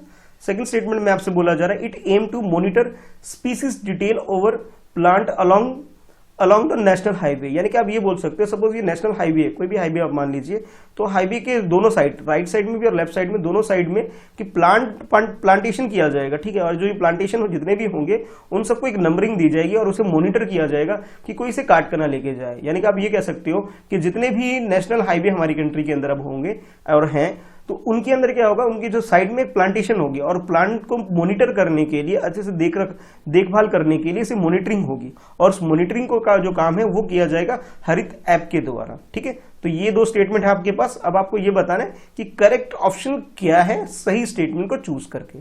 तो अकॉर्डिंग टू फर्स्ट ऑप्शन जो है आपके पास, उसमें ये बोला जा रहा है कि ए यानी कि फर्स्ट स्टेटमेंट है वो करेक्ट है, और बी में आपसे बोला जा रहा है कि सेकंड स्टेटमेंट जो है वो करेक्ट है, और सी में आपसे बोला जा रहा है बोथ ऑफ देम, यानी कि दोनों ही स्टेटमेंट करेक्ट है। और ऑप्शन डी के according neither one not two, it means दोनों ही स्टेटमेंट गलत है। तो करेक्ट स्टेटमेंट क्या है, चलिए बताइए। तो इस क्वेश्चन का जो करेक्ट आंसर है वो आपका ऑप्शन सी है। सी का मतलब ये हुआ कि ये दोनों ही स्टेटमेंट, यानी कि NHAI से रिलेटेड जो दोनों ही स्टेटमेंट आपको दे रखे हैं बिल्कुल करेक्ट है। यानी कि ये जो हरित मोबाइल ऐप जो है हरित पथ, इसको जो डेवलप करने का जो काम किया हुआ है, इसे काम किया है national Highway Authority of India, जिसे शॉर्ट में हम बोल सकते हैं NHAI। और तो और ये जो काम किया जा रहा है, इस ऐप को जो डेवलप किया गया है, किसी भी जितने भी हमारी कंट्री के अंदर नेशनल हाईवे उनके साथ जितने भी स्पीसीज है या फिर अब प्लांट वगैरह, उनको प्रॉपर मेंटेन करने के लिए, उसको मॉनिटर करने जैसे काम के लिए ये प्रोजेक्ट लाया गया है हमारी कंट्री के अंदर। तो दोनों ही स्टेटमेंट आपके लिए करेक्ट हो गया। तो करेक्ट आंसर आपका ऑप्शन सी है। With reference to National Green Tribunal consider the following statement, यानी कि इस क्वेश्चन के अंदर जो आपसे पूछा जा रहा है नेशनल ग्रीन ट्रिब्यूनल के बारे में आपसे पूछा जा रहा है, और आपके पास ये फर्स्ट स्टेटमेंट है और ये सेकंड स्टेटमेंट है, और नीचे आपसे बोला जा रहा है which of the statement given above are correct. जो ऊपर जो स्टेटमेंट आपको गिवन है, ठीक है, उनमें करेक्ट स्टेटमेंट क्या है ये आपको बताना है। फर्स्ट स्टेटमेंट के according it has been established drawing inspiration from article 21 of constitution, यानी कि इसका जो एस्टैब्लिशमेंट हुआ है वो हुआ है आर्टिकल 21 जो कि हमारे कॉन्स्टिट्यूशन के अंदर है, वहां से इसे एस्टैब्लिश किया गया, वहां से आप कह सकते हैं इंस्पिरेशन ले करके। सेकेंड स्टेटमेंट में आपसे बोला जा रहा है it follow the principle of natural law, यानी कि नेचुरल लॉ ऑफ जस्टिस का मतलब यहां पे ये है कि इसमें सो मोटो एक्शन लिया जाता है, यानी कि जो इंस्टीट्यूशन होता है वो खुद ही एक्शन ले लेती है अगर कोई चीज गलत हो रही है तो ये दो स्टेटमेंट आपको दे दिया गया है। अब आपसे ये पूछा जा रहा है करेक्ट स्टेटमेंट क्या है। ऑप्शन ए के अकॉर्डिंग फर्स्ट स्टेटमेंट करेक्ट है, ऑप्शन बी के अकॉर्डिंग सेकंड स्टेटमेंट करेक्ट है, और ऑप्शन सी के अकॉर्डिंग बोथ 1 और 2 दोनों ही स्टेटमेंट करेक्ट है, और ऑप्शन डी के अकॉर्डिंग आपके नाइदर 1 नॉर 2, इट मींस ये दोनों ही स्टेटमेंट गलत है।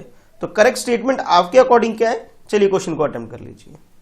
अगर हम बात करें एनजीटी यानी कि नेशनल ग्रीन ट्रिब्यूनल की अगर हम बात करें तो इसकी स्टैब्लिश की अगर बात करें तो इसे नेशनल ग्रीन ट्रिब्यूनल एक्ट 2010 में इस एक्ट के तहत इसे स्टैब्लिश किया गया था, और इसमें मेनली जो काम किया जा रहा है वो ये किया जा रहा है कि इन्वायरमेंट प्रोटेक्शन और कंजर्वेशन रिलेटेड ऑफ फॉरेस्ट और नेचुरल रिसोर्सेज को बचाने के लिए ये इंस्टीट्यूशन काम करती है।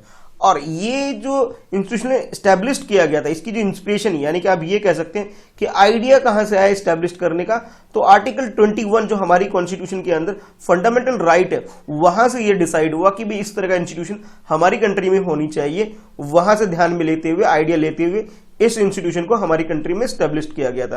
यानी कि आप ये कह सकते हो कि हमारी कंट्री के अंदर नेचुरल रिसोर्स प्लांट और नेचर को प्रोटेक्ट करने के लिए, एनवायरनमेंट को बचाने के लिए ये अपने आप ही एक्शन लेता है। अगर कहीं पे कुछ गलत हो रहा है, मान लीजिए कहीं पोल्यूशन ज्यादा हो रहा है किसी इंडस्ट्री की वजह से, तो इस इंडस्ट्री के अगेंस्ट में खुद ही केस कर लेती है ये इंस्टीट्यूशन, ठीक है। और भी इस तरह से पेड़ वेड़ कहीं काटे जा रहे हैं, किसी जानवर को मारा जा रहा है, या कोई भी ऐसे नेचुरल रिसोर्सेज या फॉरेस्ट या फिर कोई भी ऐसे जो क्लाइमेट को इंपैक्ट डाले, उन सारे इंस्टीट्यूशन के ऊपर ये एक्शन ले सकती है, इसके पास ये पावर है। और ये जो फॉलो करती है नेचुरल जस्टिस फॉलो करती है। नेचुरल जस्टिस का मतलब ये होता है कि इसमें केस करने के लिए किसी को जाने की जरूरत नहीं पड़ती है, ये खुद ही एक्शन ले लेती है, इसके पास इतनी पावर होती है इस इंस्टीट्यूशन का, जिसका नाम है नेशनल ग्रीन ट्रिब्यूनल। यानी कि आपका जो करेक्ट आंसर हो गया, यानी कि दोनों ही स्टेटमेंट सही होने की वजह से ऑप्शन सी आपका करेक्ट आंसर है।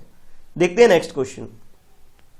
With reference to Galaxy AUDFS01, which of the following statements are correct?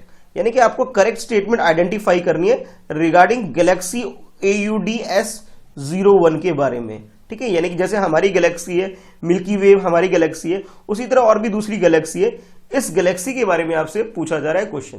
तो ये फर्स्ट स्टेटमेंट है और ये आपके पास ये सेकंड स्टेटमेंट है। तो ये दो स्टेटमेंट है, दोनों स्टेटमेंट को ध्यान रखते हुए आपको चूज करना है करेक्ट ऑप्शन। तो फर्स्ट स्टेटमेंट में आपसे बोला जा रहा है it has been discovered using AstroSat, AstroSat को यूज कर करके इसे डिस्कवर किया गया है। यानी कि एस्ट्रोसेट आप सोच सकते हैं कि कोई ऐसा टेलीस्कोप टाइप का कुछ होगा जिसकी मदद से इस गैलेक्सी के बारे में पता लगाया गया है, जिसका नाम है AUDFS01।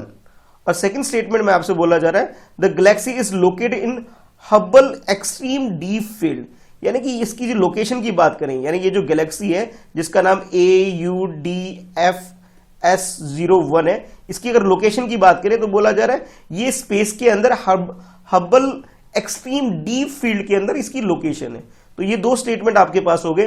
आपको बताना है करेक्ट स्टेटमेंट क्या है। ऑप्शन ए के अकॉर्डिंग फर्स्ट स्टेटमेंट करेक्ट है, ऑप्शन बी के अकॉर्डिंग सेकंड स्टेटमेंट करेक्ट है, और ऑप्शन सी के अकॉर्डिंग बोथ 1 और 2 स्टेटमेंट करेक्ट है, और ऑप्शन डी के according neither 1 not 2, it means ये दोनों ही स्टेटमेंट गलत है। तो करेक्ट स्टेटमेंट आपके अकॉर्डिंग क्या है, चलिए क्वेश्चन को अटेम्प्ट कर लीजिए। तो इस क्वेश्चन का जो करेक्ट आंसर है वो है सी। सी का मतलब ये हुआ ये दोनों ही स्टेटमेंट करेक्ट है। अब जान लेते हैं डिटेल में इस गैलेक्सी के बारे में और एस्ट्रोसेट के बारे में। तो अभी रिसेंटली क्या हुआ है, inter university centre for astronomy and astrophysics, जिसे शॉर्ट में आप बोल सकते हो IUCAA, ये एक इंटरनेशनल इंस्टीट्यूशन है जहां पर ये रिसर्च वगैरह का काम होता है, गैलेक्सी और स्पेस रिसर्च वगैरह काम होता है, आप इस तरह से समझ सकते हो। तो इनके पास एक टेलीस्कोप है जिसका नाम है एस्ट्रोसेट। तो एस्ट्रोसेट को यूज करके इन्होंने एक गैलेक्सी के बारे में पता किया है जिसका नाम इन्होंने रखा है AUDFS01, ठीक है। और इसकी लोकेशन की बात करें तो जैसे आपसे ऑप्शन में ही बोला गया था कि इसकी location herbal extreme deep field के अंदर है, यानी कि मान लीजिए ये हमारी गैलेक्सी है तो हमारी गैलेक्सी से काफी दूर ये एक गैलेक्सी है, ठीक है।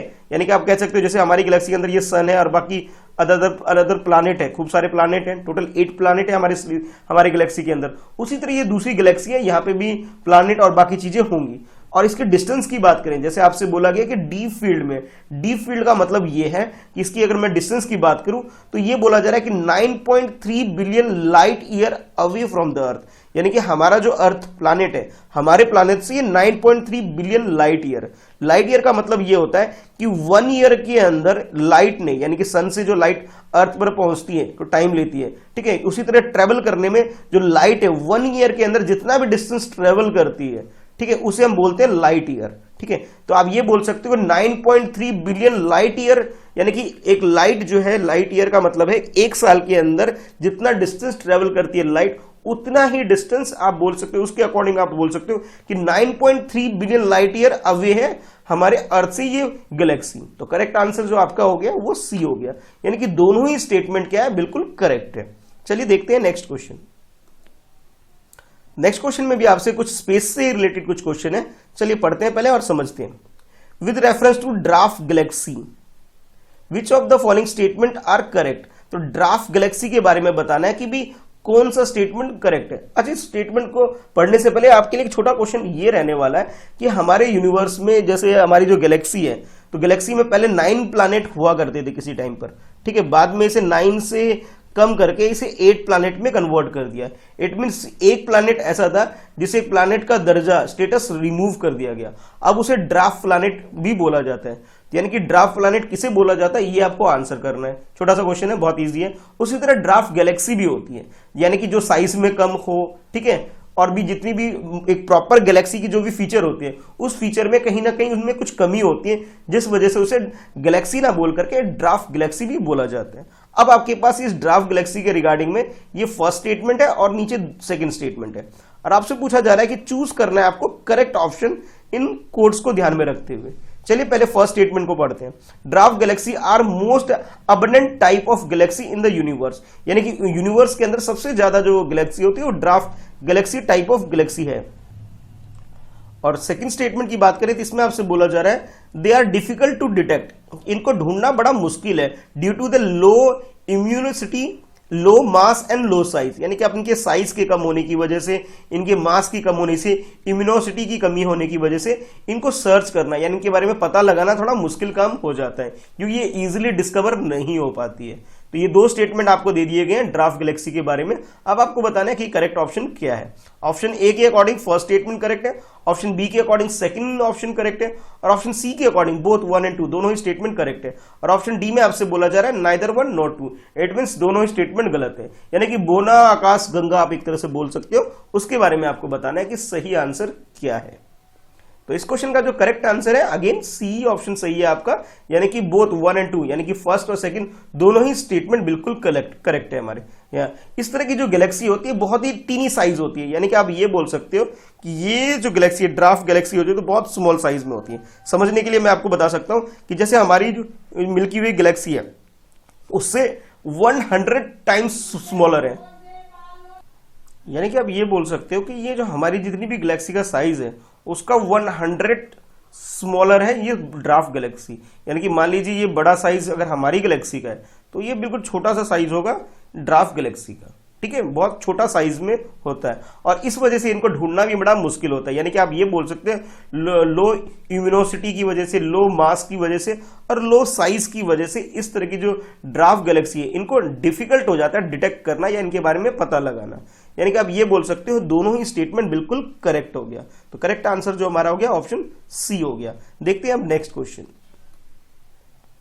इस क्वेश्चन में आपसे पूछा जा रहा है with reference to type 054 in the news recently which of the following correct statement are correct. आप ये मान के चल सकते हैं कि भाई ये कोई टाइप है 054, ये भी किसी वजह से न्यूज में थी। अब ये न्यूज में होने की वजह क्या है ये आपको बताना है। तो 4 ऑप्शन आपको दे रखे हैं, इन 4 ऑप्शन में से एक ऑप्शन आपको चूज करना है करेक्ट। तो फर्स्ट ऑप्शन के अकॉर्डिंग ये है कि टाइप 051 जो है India is the Indian Navy's existing Talwar class of frigates, यानी कि हमारी कंट्री के अंदर जो नेवी के पास भी स्पेस नहीं, ये जो आप शिपयार्ड होते हैं, शिपयार्ड जो फाइटर शिपयार्ड होते हैं, उसी तरह ये फ्रिगेट्स है हमारी इंडियन नेवी का, जिसे आप कैटेगरी के अंदर अगर हम डालें तो ये तलवार क्लास कैटेगरी के अंदर आते हैं। दूसरा आपसे बोला जा रहा है ऑप्शन बी के अंदर, it is the class of Chinese multi role frigates, यानी कि ये चाइना के जो नेवी है उस नेवी के पास एक तरह से ये फाइटर शिपयार्ड है, ये बोला जा रहा है ऑप्शन बी के अकॉर्डिंग। ऑप्शन सी के अकॉर्डिंग आपसे बोला जा रहा है it is the new version of Indo Israel navy worship, यानी कि इंडिया और इजराइल मिलकर के, इन दोनों कंट्री ने मिलकर के एक तरह से फाइटर शिपयार्ड क्रिएट किया गया वॉरशिप के लिए, लड़ाई वगैरह करने के लिए इन्होंने क्रिएट किया हुआ है। तो यानी कि आप ये बोल सकते हो ये एक तरह से इन्वेंशन है इंडिया और रशिया का स्पेस यार्ड, यानी कि नेवल वॉरशिप है, ये आपसे बोला जा रहा है ऑप्शन सी के अकॉर्डिंग। और ऑप्शन डी में आपसे बोला जा रहा है it is the Russia's modern anti submarine nuclear warship, यानी कि ये जो टाइप 054 है ये एक तरह से सबमरीन है जो कि एंटी न्यूक्लियर वॉरशिप है, यानी कि न्यूक्लियर वेपन का भी अगर इसमें अटैक हो जाए तो भी इसको कोई फर्क नहीं पड़ने वाला, इसमें प्रोटेक्शन सिस्टम अच्छा बनाया गया है, और ये रशिया का एक तरह से एंटी सबमरीन न्यूक्लियर वॉरशिप आप बोल सकते हो। तो ये चार ऑप्शन आपके हो गए, आपको ये बताना है कि कौन सी कंट्री से बिलोंग करती है ये टाइप 054। ठीक है, चार ऑप्शन आपके पास ये थे। अब आप क्वेश्चन को अटेम्प्ट कर लीजिए। तो इस क्वेश्चन का जो करेक्ट आंसर है, करेक्ट आंसर आपका बी है। बी का मतलब ये है कि ये जो टाइप 054 फ्रिगेट्स है ये बिलोंग करती है चाइना से, यानी कि चाइना का एक तरह से आप कह सकते हो ये मल्टी रोल फ्रिगेट्स है जो कि फाइट वगैरह करने के लिए, इसे नेवल फील्ड पर फाइट वाइट करने के लिए इसे यूज किया जाता है। और चाइना ने इस तरह का जो ये शिपयार्ड जो डेवलप किया था 2007 के अंदर डेवलप किया हुआ था। अब न्यूज में होने की वजह यह है कि चाइना ने इस तरह का शिपयार्ड डेवलप किया है पाकिस्तान के लिए। ठीक है, यानी कि आप ये बोल सकते हो कि पाकिस्तान के लिए इन्होंने ये डेवलप करके उनको बना के दिया है, जिसका नाम है टाइप 054 क्लास फ्रिगेट्स। ठीक है, अगर हम अपनी कंट्री से इसे कंपैरिजन करें तो हमारी कंट्री ने जो रशिया से परचेज किया था तलवार क्लास फ्रिगेट्स उसके जैसा ही है, यानी कि उसके साइज, उसके लेवल का, उस टाइप का या उस जैसा दिखने वाला ही ये एक तरह से, यानी कि उसके कंपैरिजन वाला ही ये फ्रिगेट्स है, आप ये बोल सकते हो। जिसका पिक्चर आप ये देख सकते हो, कुछ इस तरह का ये दिखता है, जो कि पानी वगैरह में नेवल अगर वॉर होती है तो वहां पर इसे यूज किया जा सकता है, ये आप बोल सकते हो। तो करेक्ट आंसर आपका ऑप्शन बी हो गया। चलिए देखते हैं अब नेक्स्ट क्वेश्चन को। Which of the following are founding member of the Global Partnership on Artificial Intelligence, यानी कि ये जो क्वेश्चन आपसे पूछा जा रहा है कि इंस्टीट्यूशन के बारे में पूछा जा रहा है जिसका नाम है global Partnership on Artificial Intelligence, यानी कि एआई फील्ड का ये इंटरनेशनल ऑर्गेनाइजेशन है आर्टिफिशियल इंटेलिजेंस का, उसके रिगार्डिंग में आपसे क्वेश्चन पूछा जा रहा है कि भाई इनमें से कौन सी कंट्री है जो इसके फाउंडर मेंबर हैं। ठीक है, तो ये है आपका चार जो कंट्री के नाम कुछ इस तरह से है। फर्स्ट है Australia, second Germany, third Canada and fourth India. तो ये चार कंट्री के आपको नाम दे दिए गए हैं, आपको इसके फाउंडर मेंबर आइडेंटिफाई करने हैं इसके अंदर से कौन कौन से हैं। तो करेक्ट आंसर जो भी है आपके हिसाब से उसे चूज करिए। ऑप्शन ए के अकॉर्डिंग कि फर्स्ट एंड फोर्थ जो है वो करेक्ट है, ऑप्शन बी के अकॉर्डिंग फर्स्ट एंड थर्ड जो है वो करेक्ट है, ऑप्शन सी के according second third and fourth correct है, और ऑप्शन डी के according first second third and fourth, यानी कि चारों ही कंट्री बिल्कुल करेक्ट है। अगर हम बात करें जीपीएआई के बारे में, जीपीएआई का मतलब यहां पे ये हो गया global Partnership on Artificial intelligence, जो कि एक इंटरनेशनल इंस्टीट्यूशन है, उसके रिगार्डिंग में आपको बताना है फाउंडर मेंबर कौन कौन है। ठीक है, तो ऑप्शन आपको आई होप समझ में आ गया होगा। चलिए क्वेश्चन को अटेम्प्ट कर लीजिए। तो इस क्वेश्चन का जो करेक्ट आंसर है वो आपका ऑप्शन डी है।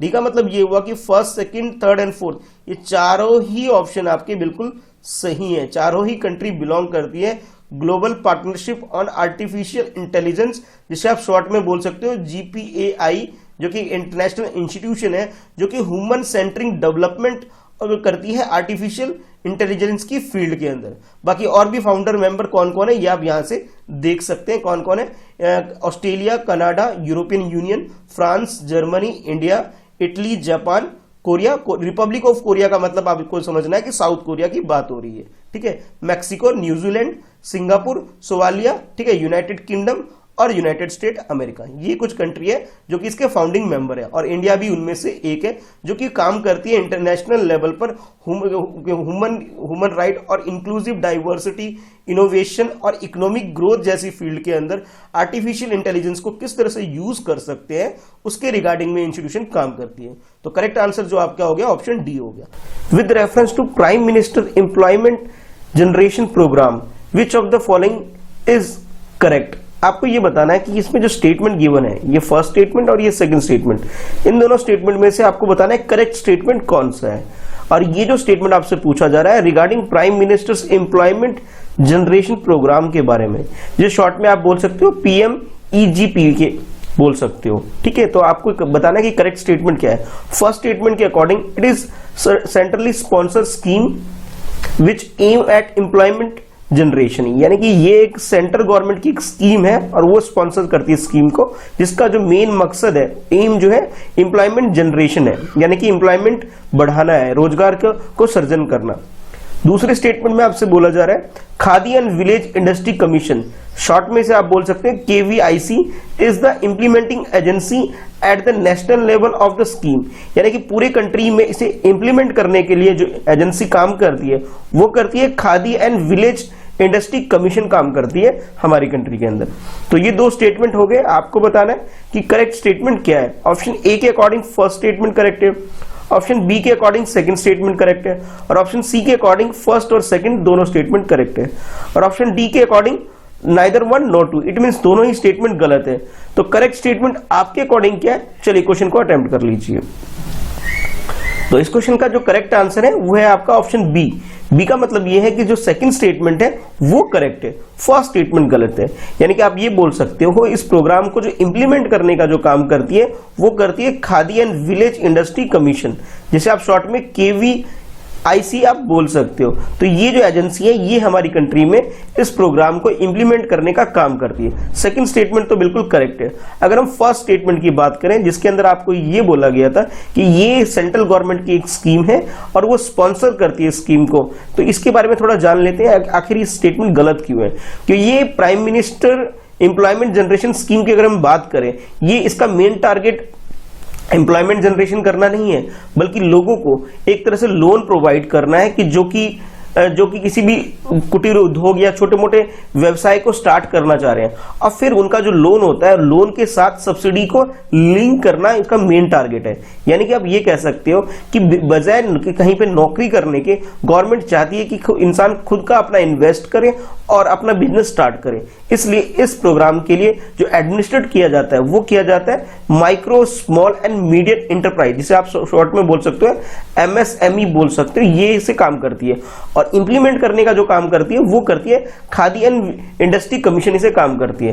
यानी कि नोडल एजेंसी तो इसकी ये होगी KVIC, और ये अगर मैं सेंट्रल नेशनल लेवल पे से जो मॉनिटर करने का जो काम करती है, एडमिनिस्ट्रेशन का जो काम करती है वो करती है ministry of micro small and medium enterprise, जिसे हम शॉर्ट में MSME बोल सकते हैं, ये इसे काम करती है। तो करेक्ट आंसर जो हमारा हो जाएगा वो ऑप्शन बी हो जाएगा। देखते हैं next question. With reference to National Cadet Corps consider the following statement. NCC यानी कि आप बोल सकते हो नेशनल कैडेट कॉर्प, इसके हिसाब से आपको बताना है कि इसमें करेक्ट आंसर आपका क्या है। ये फर्स्ट स्टेटमेंट है, ये सेकंड स्टेटमेंट है, और नीचे आपसे पूछा जा रहा है कि कौन सा स्टेटमेंट नॉट करेक्ट है। ध्यान रखिएगा, नॉट करेक्ट पूछा जा रहा है आपसे, यानी कि गलत स्टेटमेंट क्या है ये आपको बताना है, सही स्टेटमेंट नहीं बताना है। ठीक है, आप में से बहुत सारे ऐसे भी होंगे जो स्कूल या कॉलेज में NCC इनके पास होगी, तो मुझे कमेंट करके बताइएगा आप में से कितने ऐसे हैं जिनके पास NCC थी। अगर मेरी बात करें तो मेरे पास भी NCC थी स्कूल लेवल पर। चलिए स्टार्ट करते हैं। ये फर्स्ट स्टेटमेंट में क्या पूछा जा रहा है आपसे, the NCC fall under the preview of ministry of home affair, यानी कि जो NCC आती है वो आती है मिनिस्ट्री ऑफ होम अफेयर के अंडर ये काम करती है।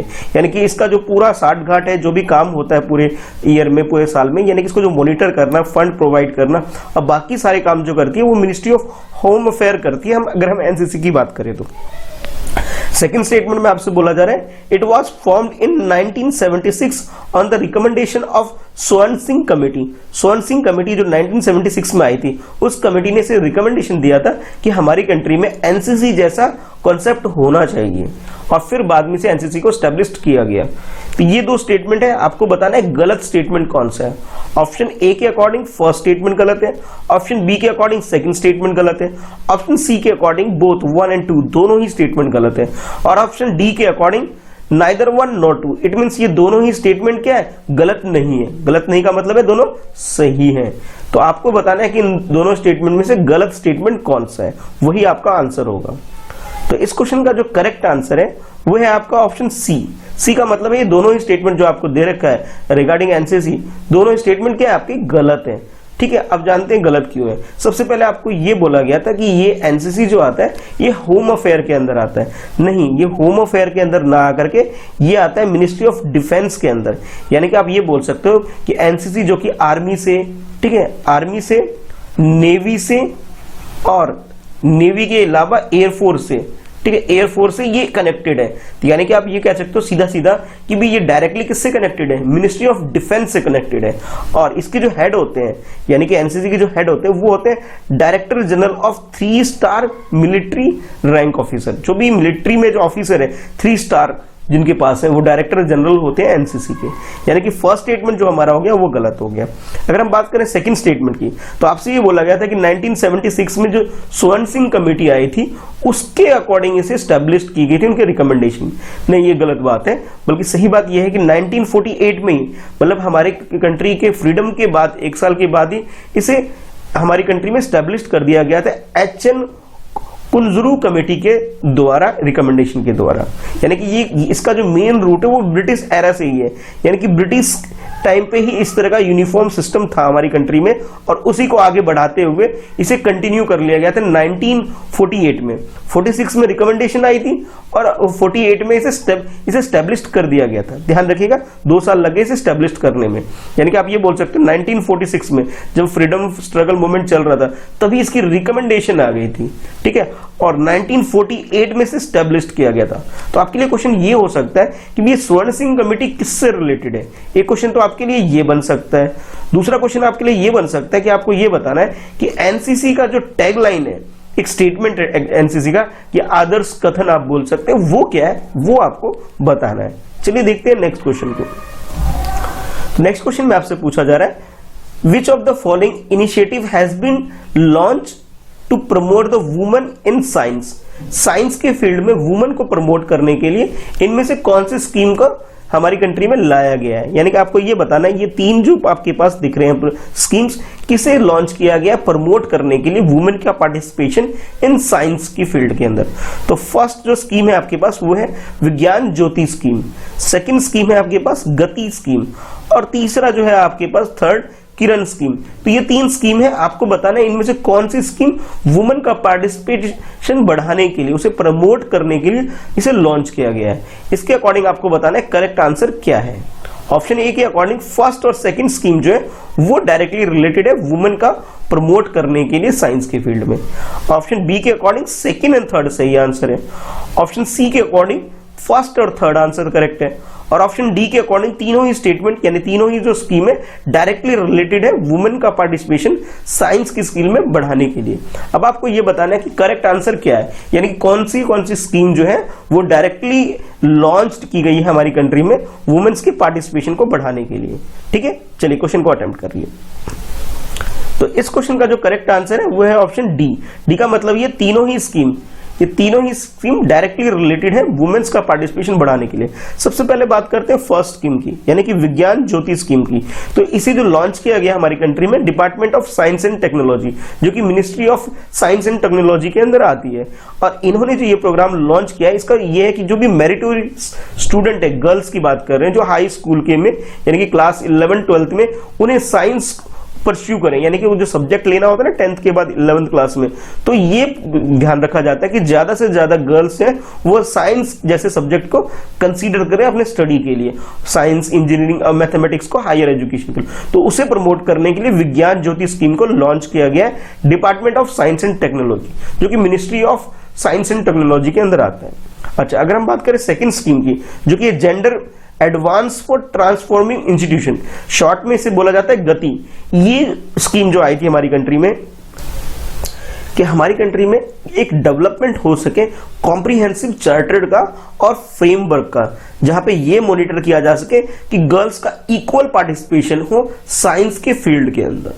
अगर हम थर्ड स्कीम की बात करें जिसका नाम है किरण की अगर फुल फॉर्म देखें तो वो ये है knowledge involvement in research advance through nurturing, यानी कि आप इसके फुल फॉर्म से ही समझ गए होंगे कि ये जो स्कीम है, पहले तो जान लेते हैं इसे ये किसने लॉन्च किया है। तो इसे भी ministry of science and technology ने ही लॉन्च किया है, जिसके अंदर एक डिपार्टमेंट है डिपार्टमेंट ऑफ साइंस टेक्नोलॉजी, उन्होंने इसे लॉन्च किया है। और इसका मेन टारगेट ये है कि रिसर्च एंड डेवलपमेंट की फील्ड में ये वुमेन्स का पार्टिसिपेशन ज्यादा हो और उसे इस फील्ड में लेके आया जा सके, इस टारगेट को ध्यान में रखते हुए ये प्रोग्राम लॉन्च किया गया है।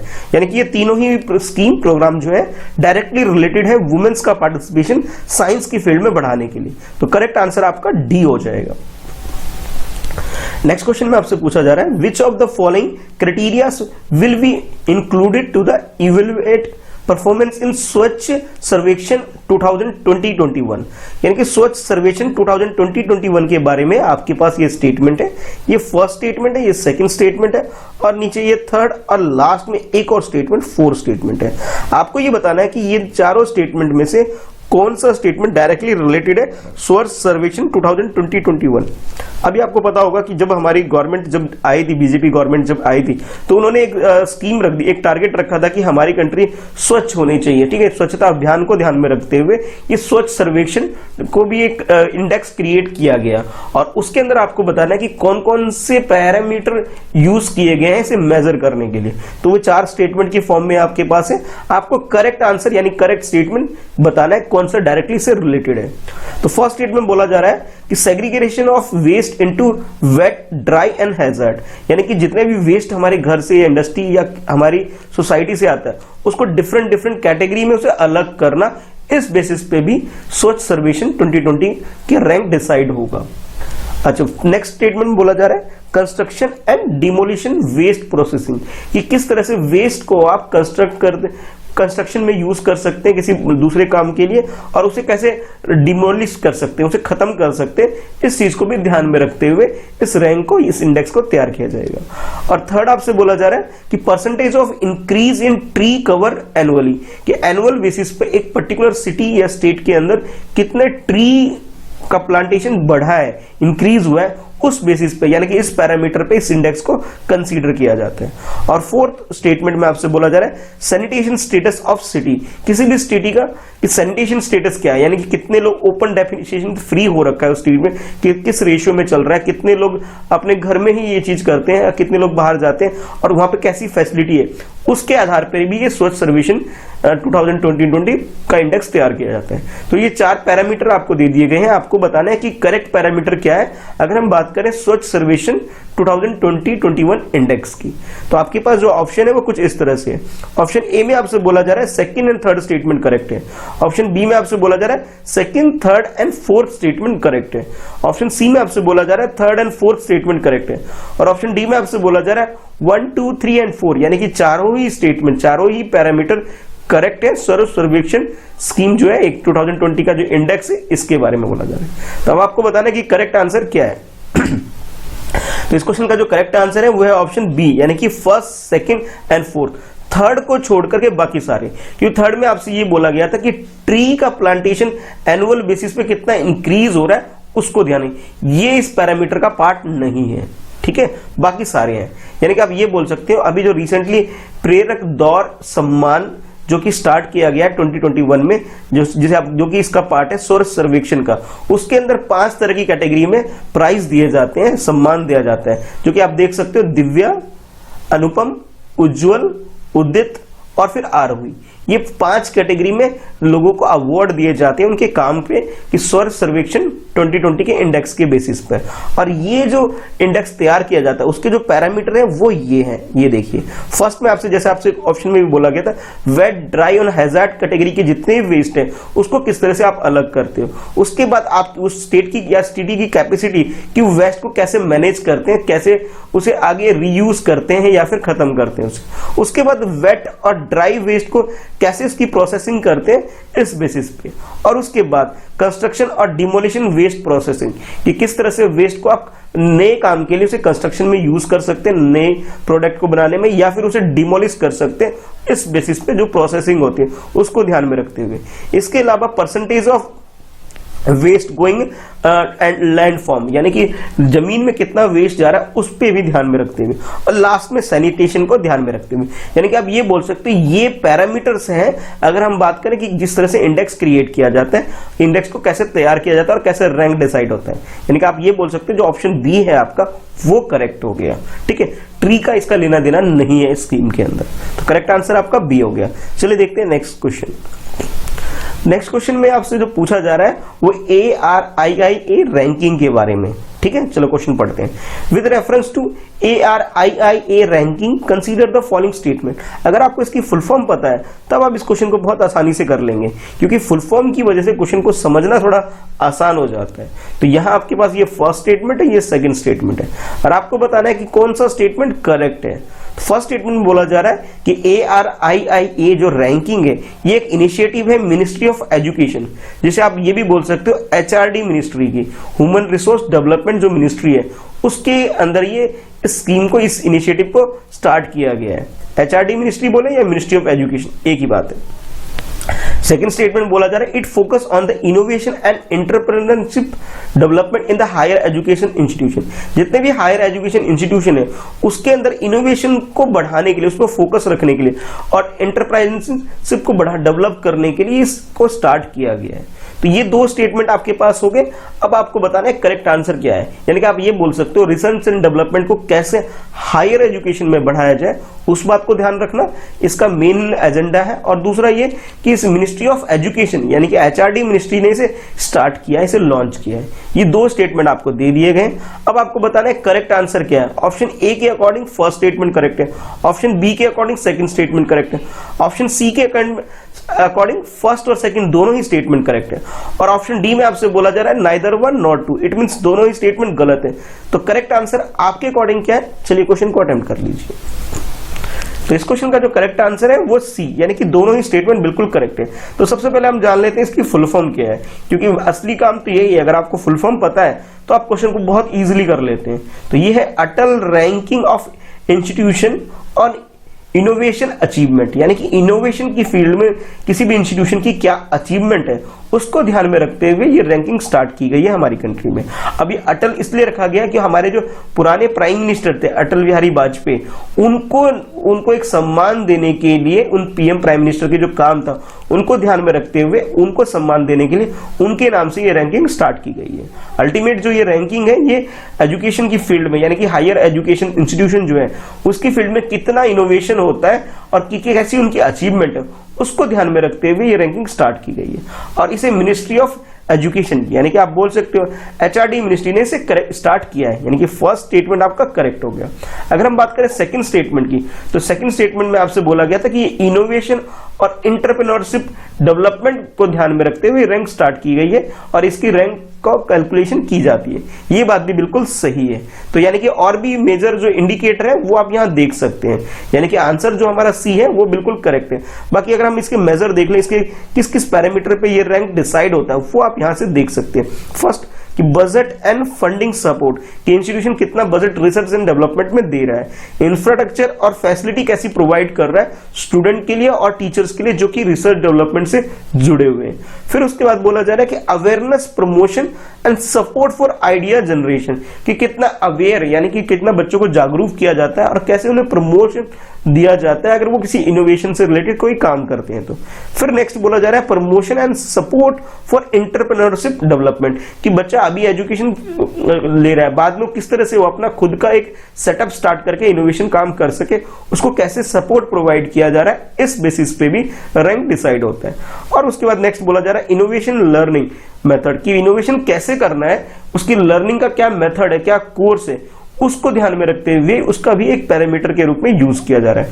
फिर लास्ट में बोला जा रहा है intellectual property generation, technology and transport. Intellectual property ये होता है कि कोई भी रिसर्च एंड डेवलपमेंट के द्वारा आपने कोई एक मेथड डेवलप कर दिया और उस मेथड से कोई चीज बनाई जा रही है, कोई भी टेक्नोलॉजी आपने क्रिएट कर दिया, तो आपको एक राइट मिल जाता है कि आप एक तरह से आप कह सकते हो कॉपीराइट आपको मिल जाता है कि भाई आप इस फील्ड इस चीज के ऊपर कि कोई और काम करेगा तो आपको एक रॉयल्टी पे करेगा, उसे बोला जाता है इंटेलेक्चुअल प्रॉपर्टी जनरेशन। जैसे सपोज कि मैं ये वीडियो बना रहा हूं, ठीक है, अगर ये वीडियो जैसे मैं आपको देखती हाँ आप देखते हो कि कॉपीराइट फ्रेंड्स एट प्रिपरेशन, कि कोई मेरी इस वीडियो को चुरा ना सके। अगर सपोज कोई मेरी वीडियो को डाउनलोड करके कहीं अपने चैनल पे अपलोड करता है, चुराता है, क्योंकि ये मेरा रिसर्च डेवलपमेंट है, मैंने इस चीज को काम किया हुआ है, कोई और करता है तो मैं उसके अगेंस्ट में केस कर सकता हूँ, ठीक है, उसके अगेंस्ट में एक्शन ले सकता हूँ कि मेरा कंटेंट को चुराया जा रहा है, ठीक है, मैंने तो इस चीज को फ्री ऑफ कॉस्ट रखा है, लेकिन कोई इसे सेल करता है सपोज, ठीक है, तो मैं उसके अगेंस्ट में एक्शन ले सकता हूं। तो इस तरह की एक फैसिलिटी प्रोवाइड की जाती है। उसके बाद बोला जा रहा है कि innovation in governance and institution, कि गवर्नेंस में भी किस तरह से, यानी कि किस तरह से एडमिनिस्ट्रेशन काम हो रहा है, उसमें कितना इनोवेशन क्रिएट किया गया, यूज किया जाता है, उसको ध्यान में रखते हुए इस रैंक को डिसाइड किया जाता है। तो यानी कि करेक्ट आंसर आप टोटली जो बोले हैं वो है आपका ऑप्शन सी है, यानी कि दोनों ही स्टेटमेंट करेक्ट है। Which of the following statement are correct regarding वल्बोकिया। वल्बोकिया के बारे में आपको बताना है कि कौन सा स्टेटमेंट करेक्ट है। ये आपके पास फर्स्ट स्टेटमेंट है और नीचे आपके पास ये सेकंड स्टेटमेंट है। तो वोल्बोकिया के बारे में जो फर्स्ट स्टेटमेंट में इसमें आपको बताया जा रहा है, it is the natural bacteria present in the insect species, यानी कि जितने भी इंसेक्ट स्पीसीज होते हैं उनके अंदर ये बैक्टीरिया पाया जाता है नेचुरली, ठीक है, ये फर्स्ट स्टेटमेंट में। सेकंड स्टेटमेंट में आपसे बोला जा रहा है, it is used for the controlling dengue, यानी कि इस बैक्टीरिया का जो यूज किया जाता है डेंगू को कंट्रोल करने के लिए किया जाता है। तो ये दो स्टेटमेंट हो गए आपके पास। अब आपसे ये बोला जा रहा है कि आपको सेलेक्ट करना है करेक्ट आंसर इन सब कोड को यूज करते हुए, ठीक है, यानी कि ये फर्स्ट स्टेटमेंट है और ये सेकंड स्टेटमेंट में, तो आपको करेक्ट स्टेटमेंट चूज करना है। According to option A first statement correct है। अगर हम बात करें सेकंड ऑप्शन बी की, इसमें बोला जा रहा है सेकंड स्टेटमेंट करेक्ट है। अगर हम बात करें ऑप्शन सी की, इसमें आपसे बोला जा रहा है कि दोनों स्टेटमेंट फर्स्ट और सेकंड दोनों ही स्टेटमेंट करेक्ट है। और ऑप्शन डी में आपसे बोला जा रहा है कि neither one nor two, it means ये दोनों ही स्टेटमेंट गलत है। तो आपके अकॉर्डिंग करेक्ट आंसर क्या है, चलिए क्वेश्चन को अटेम्प्ट कर लीजिए। तो इस क्वेश्चन का जो करेक्ट आंसर है, करेक्ट आंसर आपका सी है। सी का मतलब ये हुआ कि ये दोनों ही स्टेटमेंट बिल्कुल करेक्ट है। यानी कि वोल्बोकिया के बारे में अगर हम बात करें तो ये एक तरह से बैक्टीरिया होता है जो कि जितने भी इंसेक्ट होते हैं जो हमारे इन्वायरमेंट के आसपास होते हैं उसमें ऑलमोस्ट 60% इंसेक्ट में ये पाया जाता है, ठीक है। यानी कि आप ये बोल सकते हो कि जितने भी इंसेक्ट छोटे मोटे कीट पतंगे होती हैं उनके अंदर ये बैक्टीरिया पाया जाता है। और साथ ही साथ जो मॉस्किटोज होते हैं यानी जो मच्छर होते हैं उनके अंदर भी ये इंक्लूड होता है, ठीक है। ये आपसे बोला जा रहा है फर्स्ट स्टेटमेंट में, यानी कि जो फर्स्ट स्टेटमेंट है आपका वो बिल्कुल करेक्ट हो गया। लेकिन फिर भी कुछ ऐसे भी इंसेक्ट्स हैं जिसके अंदर ये नहीं पाया जाता है, ठीक है। उसके अंदर ये एडीज, ठीक है, एडीज और ये कुछ और मॉस्किटो है जिसके अंदर ये नहीं भी पाया जाता है। अगर हम बात करें ये जो बैक्टीरिया का, ये ह्यूमन बीइंग के लिए यानी कि हमारे लिए काफी सेफ है, यानी कि हमें इससे कोई नुकसान नहीं पहुंचता, ना ही जानवरों को इससे कोई नुकसान पहुंचता है इस बैक्टीरिया से। साथ ही साथ ये इन्वायरमेंट को भी किसी तरह से नुकसान नहीं पहुंचाते। लेकिन जो सेकंड स्टेटमेंट आपसे जो बोला गया था कि भाई ये जो बैक्टीरिया है ये डेंगू को कंट्रोल करने के लिए यूज किया, इसे यानी कि आप ये बोल सकते हैं जो वर्ल्ड मॉस्किटो प्रोग्राम है उसके अंतर्गत इस बैक्टीरिया का यूज किया जा रहा है रिसर्चर के द्वारा कि भाई किस तरह से इस बैक्टीरिया को यूज करके डेंगू जैसी बीमारी को डील कर सके, उसे टैकल कर सके और उसे लोगों का बचाव कर सके। तो इंडोनेशिया के अंदर एक सिटी है योगकात्रा, तो उस सिटी के अंदर इस तरह का रिसर्च किया जा रहा है। तो यानी कि आप ये बोल सकते हो कि दोनों ही स्टेटमेंट फर्स्ट भी और स्टेटमेंट सेकंड भी दोनों आपके लिए करेक्ट हो गया। तो करेक्ट आंसर आपका सी हो गया। चलिए अब देखते हैं नेक्स्ट क्वेश्चन। नेक्स्ट क्वेश्चन में आपसे पूछा जा रहा है with reference to goods and service tax यानी कि GST council which of the statement, जो भी आपको ये स्टेटमेंट गिवन है इसके अंदर आपको बताना है कि नॉट करेक्ट स्टेटमेंट कौन सा है। ध्यान रखिएगा स्टेटमेंट सही नहीं, आपसे गलत स्टेटमेंट क्या है ये बताना है जीएसटी के बारे में, यानी कि गुड्स एंड सर्विस टैक्स के बारे में आपको ध्यान में रखते हुए आपने ये बताना है कि कौन सा स्टेटमेंट गलत है। ये फर्स्ट स्टेटमेंट है और ये सेकंड स्टेटमेंट है। तो पहले स्टेटमेंट पढ़ लेते हैं उसके अंदर है क्या। तो फर्स्ट स्टेटमेंट में आपसे बोला जा रहा है कि goods and service tax council is statutory body. Statutory body क्या होती है, अगर ये टर्म आपको क्लियर है तो बहुत इजीली इस क्वेश्चन को आप कर लोगे। और सेकंड स्टेटमेंट में आपसे बोला जा रहा है the GST council is chaired by the governor of RBI, यानी कि आरबीआई का मतलब है रिजर्व बैंक ऑफ इंडिया। इसके जो गवर्नर होते हैं वो इसके जो हेड होते हैं इस काउंसिल की। तो ये दो स्टेटमेंट आपके पास, आपको चूज करना है कि करेक्ट स्टेटमेंट कौन सा है। तो ऑप्शन ए के अकॉर्डिंग फर्स्ट स्टेटमेंट जो है वो करेक्ट है, ऑप्शन बी के अकॉर्डिंग सेकंड स्टेटमेंट वो करेक्ट है। अगर हम बात करें ऑप्शन सी की, इसमें आपसे बोला जा रहा है कि फर्स्ट स्टेटमेंट और सेकंड स्टेटमेंट दोनों ही स्टेटमेंट करेक्ट है। अगर हम बात करें ऑप्शन डी की, तो इसमें आपसे बोला जा रहा है neither one not two, it means first और सेकंड दोनों ही स्टेटमेंट गलत है। तो करेक्ट आंसर आपके हिसाब से क्या है, यानी कि आपको यह ध्यान में रखना है कि आपको जो चूज करना है वो नॉट करेक्ट चूज करना है, ठीक है। यानी कि आपको जो गलत स्टेटमेंट जो होगा आपका वो आंसर होगा। तो यहाँ पे इस चीज को ध्यान में रखते हुए करना है। तो थोड़ा सा क्वेश्चन को थोड़ा सा अपने हिसाब से चेंज कर लीजिएगा कि यानी कि ए ऑप्शन का मतलब है कि भाई ये बोला जा रहा है कि फर्स्ट वाला ही गलत है, ठीक है, सेकंड में सेकंड वाला ही गलत, यानी कि अपोजिट आपको सोचना है इसके बारे में। आई होप आपको समझ में आ गया होगा मैं क्या बताना चाह रहा हूं, ठीक है। चलिए क्वेश्चन को अटेम्प्ट कर लीजिए। तो इस क्वेश्चन का जो करेक्ट आंसर है, ठीक है, करेक्ट आंसर इसका सी है। सी का मतलब ये हुआ कि ये दोनों ही स्टेटमेंट, फर्स्ट स्टेटमेंट भी और सेकंड स्टेटमेंट भी, दोनों ही स्टेटमेंट गलत है और आपसे यही बोला गया था कि आपको गलत स्टेटमेंट बताना था, ठीक है। यानी कि आप ये बोल सकते हो क्योंकि वहां पे आपसे जैसे एक बार क्वेश्चन को देखिए दोबारा, तो इस क्वेश्चन में जैसा कि आपसे ये बोला गया था कि आपको नॉट करेक्ट स्टेटमेंट क्या है वो आइडेंटिफाई करना है। ये देखिए वर्ड एक नॉट, ठीक है, और यहाँ पे आपके पास जो ए ऑप्शन था इसमें भी ओनली वन, यानी कि फर्स्ट स्टेटमेंट गलत है। बी का मतलब यहाँ पे ये ओनली टू, ठीक है। उसके बाद सिमिलरली आप बोल सकते हो सी का मतलब है बोथ वन एंड टू, यानी कि ये दोनों। तो यहाँ टिक का मतलब यहाँ पे मैंने सही ये बोला था कि आपको ध्यान में रखना है नोट के अकॉर्डिंग, यानी कि इसको रिवर्स कर लेना है, ठीक है। तो इसके यहाँ पे जो दोनों स्टेटमेंट दे रखे हैं आपको दोनों स्टेटमेंट गलत दे रखे हैं। अब गलत क्यों दे रखे हैं उसके बारे में जान लेते हैं। तो सबसे पहले जो गुड्स एंड सर्विस टैक्स की अगर हम बात करें, इसके रिलेटेड जो काउंसिल है ये स्टैच्यूटरी बॉडी ना होकर कॉन्स्टिट्यूशनल बॉडी है, ठीक है। इसे हमारी जो कॉन्स्टिट्यूशन में उसमें अमेंडमेंट करके आर्टिकल 279 के 9A के अंदर इसे ऐड किया गया है, यानी जो फर्स्ट स्टेटमेंट है ये तो हमारा गलत हो गया। अब बात करते हैं सेकंड स्टेटमेंट में। इसमें आपसे बोला गया था कि जो आरबीआई होता है, आरबीआई का जो गवर्नर होता है वो इसका हेड होता है। नहीं, ये बात भी बिल्कुल गलत है, बल्कि जो फाइनेंस मिनिस्टर होता है हमारी कंट्री के अंदर, यूनियन फाइनेंस मिनिस्टर, वो इसका हेड होता है। यानी कि आप ये बोल सकते हैं ये दोनों ही स्टेटमेंट आपका गलत हो गया। बाकी और जो मेंबर की अगर हम बात करें तो हमारी कंट्री में यूनियन स्टेट मिनिस्टर जो होते हैं रिवेन्यू और फाइनेंस डिपार्टमेंट के, ठीक है, वो इसके और दूसरे मेंबर होते हैं।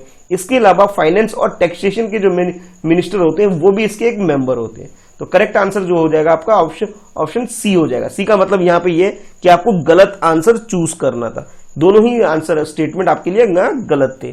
चलिए देखते हैं नेक्स्ट क्वेश्चन।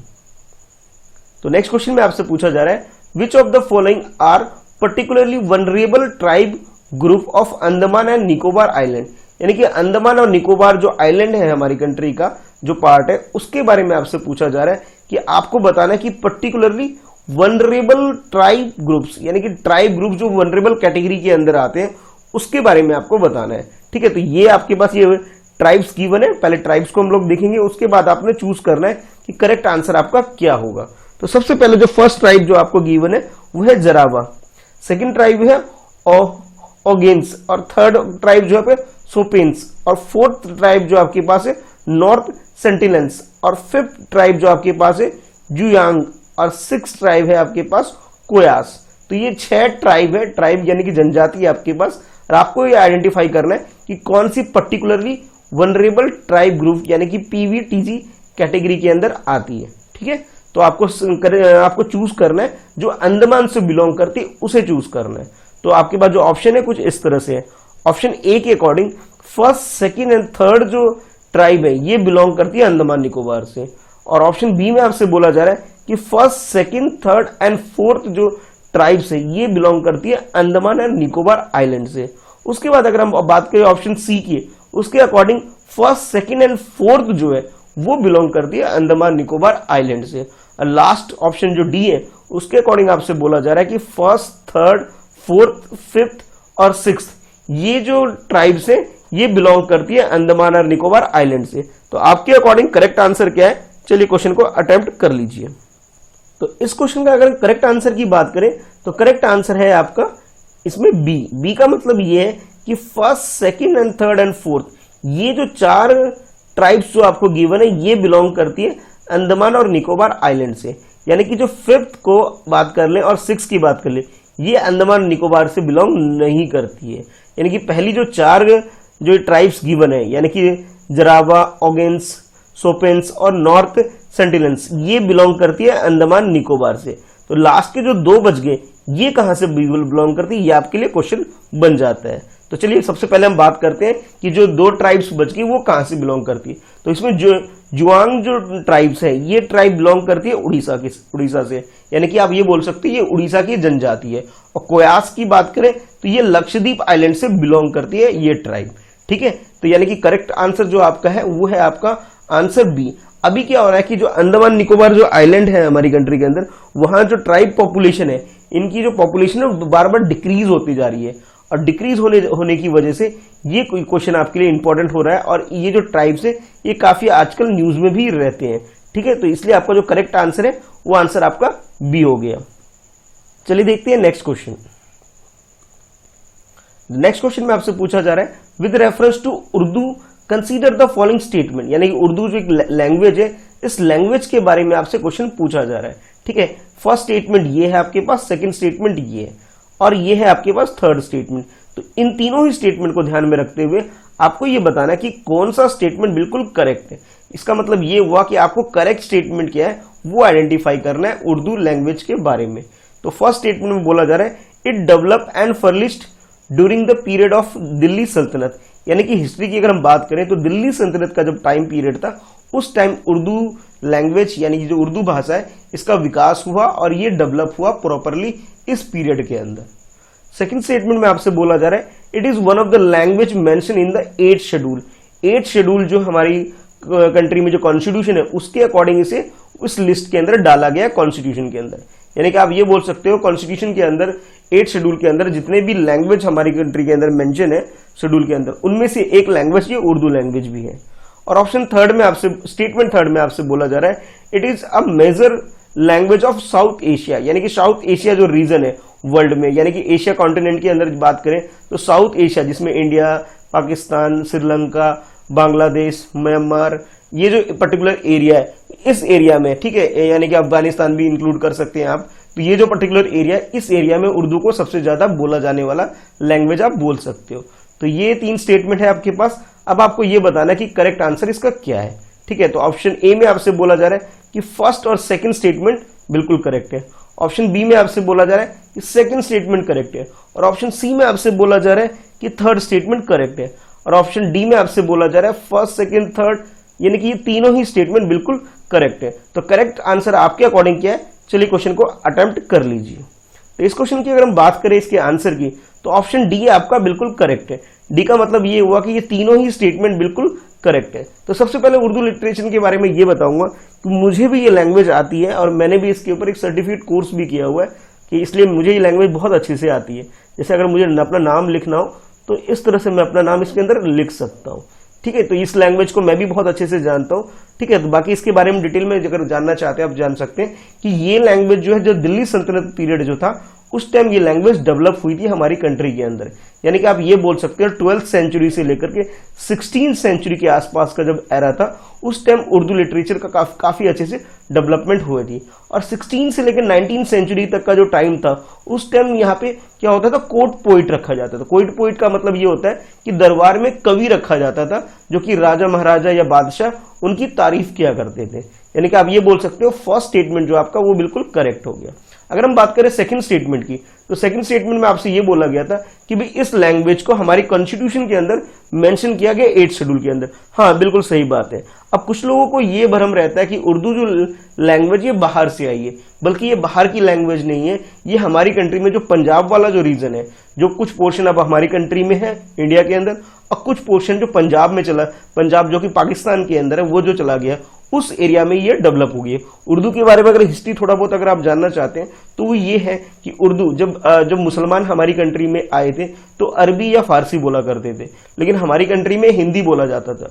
तो उनके बीच में कम्युनिकेशन की बड़ी प्रॉब्लम होती थी। तो उनको कम्युनिकेशन करने के लिए एक लैंग्वेज डेवलप की गई जो कि हमारी कंट्री में जो पंजाब और सिंध वाला जो एरिया है उस एरिया के जो लोग थे उन्होंने ये लैंग्वेज को डेवलप किया था, ठीक है, यानी कि आप ये बोल सकते हो उर्दू कोई बाहर की लैंग्वेज नहीं बल्कि हमारी कंट्री में डेवलप हुई है, ठीक है, ये हमारी ही लैंग्वेज है, ठीक है। यानी कि आप ये बोल सकते हो कि भी इसके अलावा कि 8th शेड्यूल जो हमारी कॉन्स्टिट्यूशन के अंदर है वहां पर इसे मेंशन किया गया हुआ है। और इसके अलावा आपकी जानकारी के लिए कश्मीर, तेलंगाना, उत्तर प्रदेश, बिहार, न्यू दिल्ली यानी कि अपनी जो कैपिटल है, और वेस्ट बंगाल, ये जो कुछ स्टेट ड्यूटी है जहां पे इस पर्टिकुलर लैंग्वेज को ये मतलब उनकी काम करने वाली जो ऑफिशियल लैंग्वेज है उसके अंदर भी इसे डाला गया है।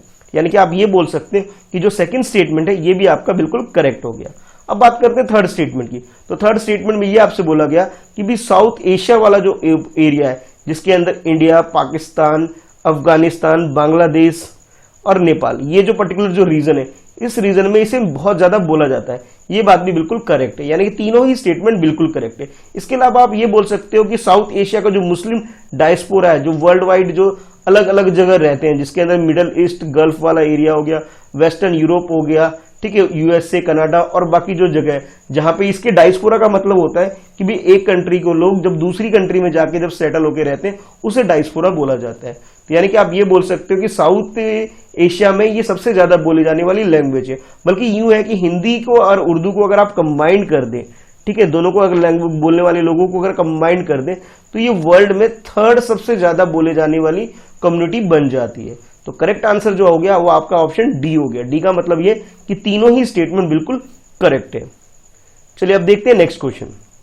नेक्स्ट क्वेश्चन में आपसे बोला जा रहा है, in which of the following ocean recently occurred hurricane Laura और ओरिजिनेटेड। यानी कि अगर आपको हुरिकेन टर्म्स क्लियर है तो आप इस क्वेश्चन को बहुत आसानी से कर लेंगे। और उसके बाद आगे जो आपसे पूछा जा रहा है कि हुरिकेन्स लारा जो है उसके बारे में आपको बताना है कि ये टर्म है क्या चीज और ये किस पर्टिकुलर एरिया में जनरेट यानी ओरिजिनेट हुआ है, इसके बारे में आपको बताना है। तो ऑप्शन ए के अकॉर्डिंग आपसे बोला जा रहा है कि नॉर्थ अंटार्कटिक ओशन जो है उस ओशन में ये पर्टिकुलर हुरिकेन लारा ओरिजिनेट हुआ है। ऑप्शन बी में आपसे बोला जा रहा है कि साउथ अटलांटिक ओशन जो है उस पर्टिकुलर एरिया में ये जो हुरिकेन लारा जो है ये ओरिजिनेट हुआ है। और ऑप्शन सी में आपसे बोला जा रहा है कि पैसिफिक ओशन यानी कि एशिया का वो एरिया, एशिया का पर्टिकुलर वो एरिया जो कि ईस्ट की साइड अगर आप थोड़ा मूव करेंगे, यानी कि अगर मैं बात करूं जो जापान वाला जो एरिया है, ठीक है, जापान और इधर जो यूएसए, इस पर्टिकुलर एरिया को पैसिफिक एरिया बोला जाता है। यानी कि जो पैसिफिक ओशन है उस पर्टिकुलर ओशन में ये ओरिजिनेट हुआ है ऑप्शन सी के अकॉर्डिंग। और ऑप्शन डी में आपसे बोला जा रहा है इंडियन ओशन। इंडियन ओशन का मतलब समझ लिए कि हमारी कंट्री है और उसके आसपास जितना जो नीचे का जो एरिया है उसे इंडियन ओशन बोला जाता है। तो आपको ये बताना है कि भी करेक्ट आंसर क्या है, ये लगे हुरिकेन जो लारा ये पर्टिकुलर कहां से ओरिजिनेट हुआ है। तो 4 ऑप्शन है आपके पास, सही ऑप्शन क्या है चलिए चूज कर लीजिए। तो इस क्वेश्चन का जो करेक्ट आंसर की अगर हम बात करें तो करेक्ट आंसर इसका ऑप्शन ए है। ए का मतलब ये हुआ कि नॉर्थ अटलांटिक ओशन जो है, यानी कि आप ये बोल सकते हो कनाडा और यूएसए का जो पर्टिकुलर एरिया उस एरिया में हुरिकेन लारा ये ओरिजिनेट हुआ है। यानी कि आप ये अभी जो करंट लोकेशन की अगर हम बात करें तो ये सेंट्रल यूनाइटेड स्टेट यानी अमेरिका का जो सेंट्रल एरिया है उस एरिया में ये ओरिजिनेट हुआ है। और अगर हम इसकी स्पीड की बात करें तो 250 किलोमीटर पर आवर की स्पीड से ये तूफान आता है। यानी कि हमारी कंट्री में इस पर्टिकुलर जैसे हुरिकेन है इस टर्म को साइक्लोन बोला जाता है। लेकिन अगर हम बात करें कनाडा और यूएसए की बात करें उस एरिया में, या फिर आप कह सकते हो कि वेस्टर्न यूरोप वाला जो एरिया है, ठीक है, उस एरिया में इसे साइक्लोन ना बोल के हुरिकेन बोला जाता है। यानी कि अगर ये समझ सकते हो आप कि ये जो पर्टिकुलर आपको दिख रहा है ये यूएसए का एरिया है और ये जो पर्टिकुलर आपको ऊपर वाला जो एरिया दिख रहा है ये पर्टिकुलर एरिया ये कनाडा मान लीजिए। तो इस एरिया में यानी कि नॉर्थ अटलांटिक ओशन में इस एरिया में ये ओरिजिनेट हुआ है। ठीक है, तो करेक्ट आंसर आपका ऑप्शन ए हो जाता है। ठीक है, अच्छा आपके लिए क्वेश्चन ये रहेगा कि जो साइक्लोन या हुरिकेन है इसे अलग अलग जगह पे अलग अलग नाम से बोला जाता है, तो वो क्या क्या नाम है इसके बारे में आपको बताना है। ठीक है, हिंट के लिए मैं आपको बोल सकता हूँ, जैसे मैंने आपको बताया कि भी साइक्लोन हमारी कंट्री के आसपास का एरिया को बोला जाता है। आप कनाडा के आसपास का एरिया समझ ही चुके हैं कि भी इस एरिया में इसे हुरिकेन बोला जा रहा है, हमारी कंट्री के आसपास इसे साइक्लोन बोला जा रहा है। और कुछ पर्टिकुलर एरिया ऐसा भी है जहां इसे वेरी वेरी भी बोला जाता है। ठीक है, वैली वैली भी बोला जाता है। तो इस तरह से आपको ये बताना है कि वर्ल्ड वाइड इस पर्टिकुलर चीज को अलग अलग नाम से किस नाम से बुलाया जाता है, इसके बारे में आपको बताना है। तो ये तो आपके लिए क्वेश्चन नंबर 1 रहेगा आज के लिए। अगर मैं क्वेश्चन नंबर 2 की बात करूं, वो होगा आपके लिए कि जिस तरह से आपके लिए क्वेश्चन ये था कि भी जीएसटी हमने डिस्कस किया, तो इसलिए आपको ये बताना है कि हमारी कंट्री में जीएसटी डे कब सेलिब्रेट होता है, इसके बारे में आपको बताना है, यानी कि आपको ये भी बताना है कि जीएसटी डे कब आता है हमारी कंट्री के अंदर। ठीक है, तो ये 2 क्वेश्चन है आपके लिए, क्वेश्चन का आंसर जरूर कीजिएगा। ठीक है, बाकी लिंक डिस्क्रिप्शन में। ठीक है, और भी वीडियो देख करके आप रिवीजन कर सकते हैं। ठीक है, चैनल को सब्सक्राइब कर लीजिए अगर आप पहली बार वीडियो को देख रहे हैं। और जाते जाते ये कहूंगा, अगर वीडियो अभी तक लाइक नहीं किया है तो लाइक जरूर कीजिएगा। स्क्रीन पे आपकी कुछ वीडियो आ रही है जिसे देखकर आप रिवीजन कर सकते हैं। चलिए मिलते हैं फिर नेक्स्ट वीडियो में French eight preparation YouTube channel पर।